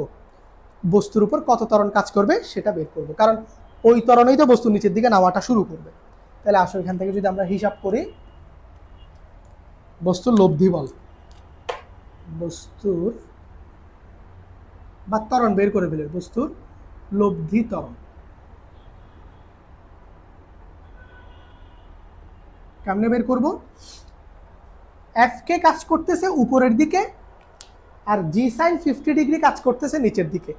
তো বস্তু তো বলতেছে সি বিন্দুতে, এইখানে সরি সি না, এ বিন্দুতে গতিশক্তি বাইর করতে। তাহলে আমরা বলতে পারি না বস্তু অবশ্যই এ বিন্দুতে আসছে। এ বিন্দুতে আসছে বলেই আমরা গতিশক্তি পাবো এখানে। তাহলে বস্তু কিন্তু ও যতই তোকে বাধা দিক, বস্তু কিন্তু গড়িয়ে গড়িয়ে কি পড়বে? নিচের দিকে পড়বে। তবে হ্যাঁ, জি সাইন 50 ডিগ্রির মান যত, ততটুকু ত্বরণ সে পাবে না, তার থেকে একটা অংশ কি হয়ে যাবে, কমে যাবে এর কারণে। বাট বস্তু কি করছে, নিচের দিকে পড়ছে। তো তুমি যখন লব্ধি বের করবা, বড়টা থেকে ছোটটা বিয়োগ দিতে হবে। তাহলে এখানে বড় কোনটা, অবশ্যই এই অংশটা বড়। তাহলে এটা যদি ত্বরণ হয়, এটার জন্য বসবে মানে বল কত হবে, mg না, তাহলে mg সাইন 50, এটা হবে নিচের দিকের কি বল। এটার সাথে তো বস্তুর ভরটা গুণ হবে, এই যে ভর গুণ দিছি আমরা। আর জি পুরাটা কাজ করতেছে না বলে জি এর অংশটা বসাইছি, এই দিক বরাবর জি এর যতটুকু অংশ কাজ করতেছে এটা হচ্ছে সেটা। এই যে এবার এখান থেকে কত বিয়োগ হয়ে যাবে, 4.5 নিউটন বিয়োগ হয়ে যাবে। এরপর আসবে এম এ, এই এটাই হচ্ছে তার লব্ধি ত্বরণ, এটাই আমরা বের করব। তাহলে এম জি, এম হচ্ছে কত, 3 কেজি, বসাই দাও। 3 into 9.8 into sine 50 minus 4.5 divided by, এখানে বসবে এম, এম মানে হচ্ছে 3, এদিকে হচ্ছে এ। তাহলে এবার দেখো লব্ধি ত্বরণটা কত চলে আসে এখান থেকে। ইকুয়েশনটা কি তোমরা বুঝতে পারছো সবাই? লব্ধি তো জিনিসটা বুঝো, দুইটা বল যেহেতু বিপরীতে কাজ করতেছে, লব্ধি বিয়োগ করে বের করতে হবে। তো এই বলটা ছোট, এই বলটা বড়, বুঝলাম কেমনে, বস্তু নিচের দিকে পড়তেছে, বস্তু যেদিকে পড়তেছে, বস্তুর সরণ যেদিকে হয় ওই দিকের বলটা বেশি। তাহলে ওদিকের বল কত, এটা হলো জি এর ভ্যালু, আর এটার সাথে এম গুণ করতে হবে, কারণ F equal to M G. তো জি পুরোটা বসবে না, শুধু একটু বসবে, আর এম বসছে। এবার এটা থেকে এটা বিয়োগ করে লব্ধি বের করতেছে। তাহলে আসো মান বের করো, 3 ইন্টু 9.8 ইন্টু সাইন 50, এটা থেকে 4.5 কি যাবে, মাইনাস যাবে, এটাকে আবার কত দিয়ে ভাগ করবো, 3 দিয়ে, 6.00, মানে বরাবর 6 আসছে, এটা 6 ধরতে পারবো আমরা। এত ত্বরণে বস্তু নিচের দিকে পড়তেছে, এটা হলো বস্তুর কি ত্বরণ, লব্ধি ত্বরণ। তাইলে এখন তুমি এ বিন্দুতে যখন গতিশক্তি বের করবা, তোমার তো এ বিন্দুতে বেগ বের করতে হবে, অর্থাৎ কত বেগে সে এতে আসছে। তো এই তলটা দিয়ে যখন যে পড়বে, সে একটা ত্বরণ নিয়ে পড়বে না, ও এত ত্বরণে পড়বে মূলত। এই ত্বরণ দিয়ে আমরা এখন বেগটা হিসাব করব। তাহলে আমি এই পাশে করে দেখাই, এই বিন্দুতে একেবারে গতিশক্তি বের করে ফেলতেছি, এই বিন্দুতে গতিশক্তি EK equal to half M V square, half M V square. তাহলে হাফ এম এর মান হচ্ছে 3, ভি স্কোয়ার হবে ইউ স্কোয়ার প্লাস কি 2 AS। তাহলে এটা 3/2 বসলো, ইন্টু ইউ তো 0, কারণ আদিবেগ শূন্য অবস্থান থেকে পড়বে 2, এর মান হবে কত 6, এস হবে কত, তলের দৈর্ঘ্য হচ্ছে 20 মিটার, তাহলে 20। এই তাহলে এখান থেকে এবার হিসাব নিকাশ করি আমরা, 2 ইন্টু 6 ইন্টু 20, এটার সাথে 3 গুণ হবে, ভাগ হবে 2, ভাগ হবে 2, তাহলে 360 জুল, 360, 360 জুল গতিশক্তি কোথায় থাকবে, এ বিন্দুতে। অর্থাৎ বস্তুটা যখন বি থেকে এতে এসে পড়বে, তখন তার গতিশক্তি হবে কত, 360 জুল সমপরিমাণ। বুঝতে পারছি? এটা হলো এ বিতলের জন্য। এবার তোমরা সিমিলার ভাবে ওই পাশের তল যেটা আছে বিসি তল, এটা বের করতে পারবা না। বিসি তল, বিসি তলের দৈর্ঘ্যটাও বের করতে হবে। বিসি তলের কিন্তু কি নাই, দৈর্ঘ্য নাই। উচ্চতা তো তোমরা গতে বের করছিলা, তাহলে উচ্চতার সাহায্যে এখন কি এটা বের করা যাবে না, এটাকে আমার করাই দিতে হবে। আচ্ছা চলো করাই দিই, যেহেতু এখানে তো আমার গও করতে হবে, তাইলে তাহলে প্রথম আমরা এইচ বের করি, নাইলে আমরা এদিকের বিসিটা বাইর করতে পারবো না। এইচ তোমরা নিশ্চয়ই বের করছিলা, এইচ আমি ডিরেক্ট ক্যালকুলেটর করে ফেলি, তোমরা তো বিভব শক্তি যখন করছিলা তখন এইচ বের করছিলা, তোমরা সেখান থেকে বসাবা। এইচ হবে হচ্ছে কি সাইন থিটা লম্ব বাই অতিভুজ, তাহলে লম্ব অতিভুজ হচ্ছে কোনটা, এটা। তাহলে সাইন 50-র সাথে অতিভুজ গুণ হবে 15.32, এইচ এর মান আসছিল তোমাদের, দেখো তো 15.32 কিনা, 32 মিটার এতটুক ছিল এইচ, ঠিক আছে। এটা গেল। এবার আমরা বিসি বের করব। তাহলে বিসি এর দৈর্ঘ্য কিভাবে বের করব, এখন আমরা এইচ এর মান জানি, অর্থাৎ লম্বের মান জানি, অতিভুজ বের করব, আবারও সাইন থিটা। তাহলে এবার আসো সাইন থিটা, সাইন বসবে 40 ডিগ্রি, এবার লম্ব বাই অতিভুজ, লম্ব হচ্ছে কত, এইটা 15.32, অতিভুজ হচ্ছে বিসি, আমরা বিসি বের করতে চাই। তাহলে বিসি এর ভ্যালু হবে, এটাকে সাইন 40 দিয়ে ভাগ দিবা, ভাগ সাইন 40, এটা আসবে 23.83, 23.83 মিটার। বিসির ভ্যালু পেয়ে গেছি। অর্থাৎ বিসি তলের দৈর্ঘ্য কত সেটা আমরা এখান থেকে বের করছি। এবার আমাদেরকে আবার কি বিসি তলে কতটুকু ত্বরণ নিয়ে বস্তুটা পড়বে ওইটার মতো লব্ধি ত্বরণ বের করতে হবে। তাহলে আমরা যদি বিসি তলটা এখানে আঁকাই, এটা 40। আচ্ছা, তাহলে বস্তুর এখানে ঘর্ষণ বল কত দেখিও। এবার ঘর্ষণ বল উপরের দিকে এখানে কাজ করবে। বিসি তলে ঘর্ষণ বল 1 নিউটন পার কেজি, তাহলে 3 কেজির জন্য এফ কে হবে কত 3 নিউটন। এখন ঘর্ষণ বল হবে 3 নিউটন, সেটা কোন দিকে এই পথে কাজ করবে, এটা সি এটা বি। এখন বস্তু কোন দিকে পড়তেছে নিচের দিকে, সো জি এর মান কেমনে বের করব, জি হচ্ছে ডিরেক্টলি নিচে কাজ করে, তাহলে তার একটা উপাংশ কাজ করবে এই বরাবর আর একটা উপাংশ কাজ করবে আনত তল বরাবর। তাহলে এটা যদি থিটা হয় এটাও কত হবে থিটা, তাহলে এটা হবে জি cos 40, আর এদিক বরাবর যেটা আমরা বের করতেছি সেটা হবে জি সাইন কত 40। বলো এই জিনিসটা বুঝছো, জি cos 40 এটা আমাদের দরকার নাই, কারণ আমরা তো আনত তলেরটা নিব, আনত তলে জি এর মান যত সেটা নিয়ে কাজ করব, সেটা হচ্ছে জি সাইন 40, এটা আমাদের লাগবে না। বলো বুঝছো এই জিনিসটা। এবার আবার কি বের করব, লব্ধি ত্বরণ বের করব। আসো লব্ধি ত্বরণ বের করি।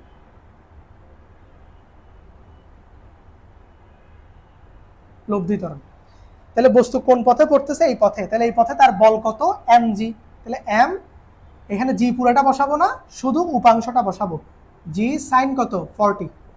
এবার এখান থেকে ঘর্ষণ বলটা বিয়োগ হয়ে যাবে, ঘর্ষণ বল কত 3 নিউটন, 3 বসাইলেই হচ্ছে 3 Newton equal to M A. ঠিক আছে, এইটাই হচ্ছে আমাদের ইকুয়েশন, নিশ্চয়ই এটা বুঝতে পারছি।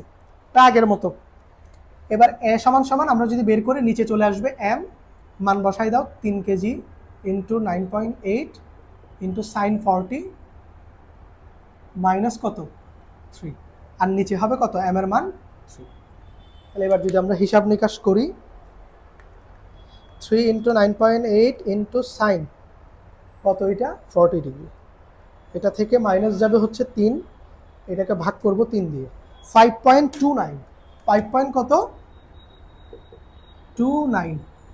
এত ত্বরণ নিয়ে বস্তু কোন দিকে পড়বে নিচের দিকে পড়বে, এটা হলো তার লব্ধি ত্বরণ। এবার তোমরা গতিশক্তি বের করতে পারবে না, বিসি পথে গতিশক্তি কত EK equal to half M V square, half M V square. তাহলে এম কত আবার 3 কেজি বসালাম, ভি স্কোয়ার জায়গায় বসবে ইউ স্কোয়ার প্লাস 2as, তাহলে এটা 3/2 থাকলো, ইউ তো 0, 2as এর মান বসবে কত 5.29, 5.29 এস হবে কত বিসি এর দৈর্ঘ্যটা বসবে, বিসি এর দৈর্ঘ্য যে বের করছি আমরা এখানে 23.83। এই যে তুমি এখন এখান থেকে ইকেটা পেয়ে যাবে। তাহলে আসো বের করি 2 into 5.29 into 23.83 into 3 divided by 2, এটা হচ্ছে 378.18, 378.18 জুল। এই যে তাহলে বিসি পথে বস্তুর গতিশক্তি হবে এত, অর্থাৎ যখন সে সি বিন্দুকে টাচ করবে তখন তার গতিশক্তি হবে 378 জুল, আর যখন বি এ পথে পড়বে যখন একে টাচ করবে তখন হবে কত 360 জুল। বুঝতে পারছি। তাহলে এই ক্ষেত্রে দেখো অবশ্যই গতিশক্তিটা ভিন্ন ভিন্ন, এখানে বলছে গতিশক্তি সমান হবে কিনা, অবশ্যই সমান হবে না।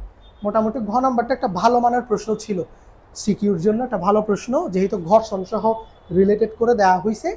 এই ঘর্ষণের টপিকটা কিন্তু নিউটনের মেকানিক্সের, এটা মিক্সড কোয়েশ্চেন, কিন্তু ভালো একটা প্রশ্ন এটা। তো যারা বেসিক ভালো করে ক্লিয়ার করে বুঝছো আগেরগুলো সহ পারো, তারা কিন্তু খুব সহজে এটা করতে পারবে। আমরা আজকের লেকচারে টোটাল 4টা সিকিউ প্রবলেম সলভ করছি এবং তোমাদের হোমওয়ার্ক দিছি 6টা। তাহলে ইনকেস ওই 6টা হোমওয়ার্ক যদি তোমরা সুন্দর মতো করতে পারো আর পাশাপাশি এই 4টাগুলোও বুঝো, তাহলে এই টপিক থেকে তোমরা 10টা সিকিউ অলরেডি কি করছো প্র্যাকটিস করছো হিসাব করলে। তাহলে 10টা সিকিউ যদি একটা টপিকের উপর মেইন টপিকের উপর করা হয়, ওই টপিকের বেসিক বুঝতে আশা করি আর কি থাকবে না। তবে হ্যাঁ, ওই এইচডাব্লিউগুলো নিজেরা আলাদা করে করবা, অর্থাৎ নিজেরা নিজেদের মতো করে বুঝে করবে, দেখে করবে না। বোর্ড প্রশ্ন সবার বাসায় তো সলিউশন আছে, পরে হয়তো উত্তর মিলানোর জন্য দেখতে পারো, কিন্তু দেখে দেখে করার সময় দেখে করবে না, ঠিক আছে। আর সবাই যদি করো সুন্দর করে আমাদের গ্রুপে এগুলো পোস্ট করবা, আমরা দেখব, ওইখান থেকে বিজয়ীদেরকে আমরা কি করব গিফট প্রোভাইড করব, ঠিক আছে। আজকের ক্লাসটা তাহলে এই পর্যন্তই থাকবে। সবাই একটু ভালো করে মনোযোগ সহকারে এগুলো নিজেদের মতো করে প্র্যাকটিস করবা, ভালো করে বুঝে করবা, এটুকুই অনুরোধ থাকবে। ভালো করে চেষ্টা করবা। আল্লাহ হাফেজ। আজকের ক্লাস এই পর্যন্ত। ভালো থাকবে সবাই। সালামু আলাইকুম।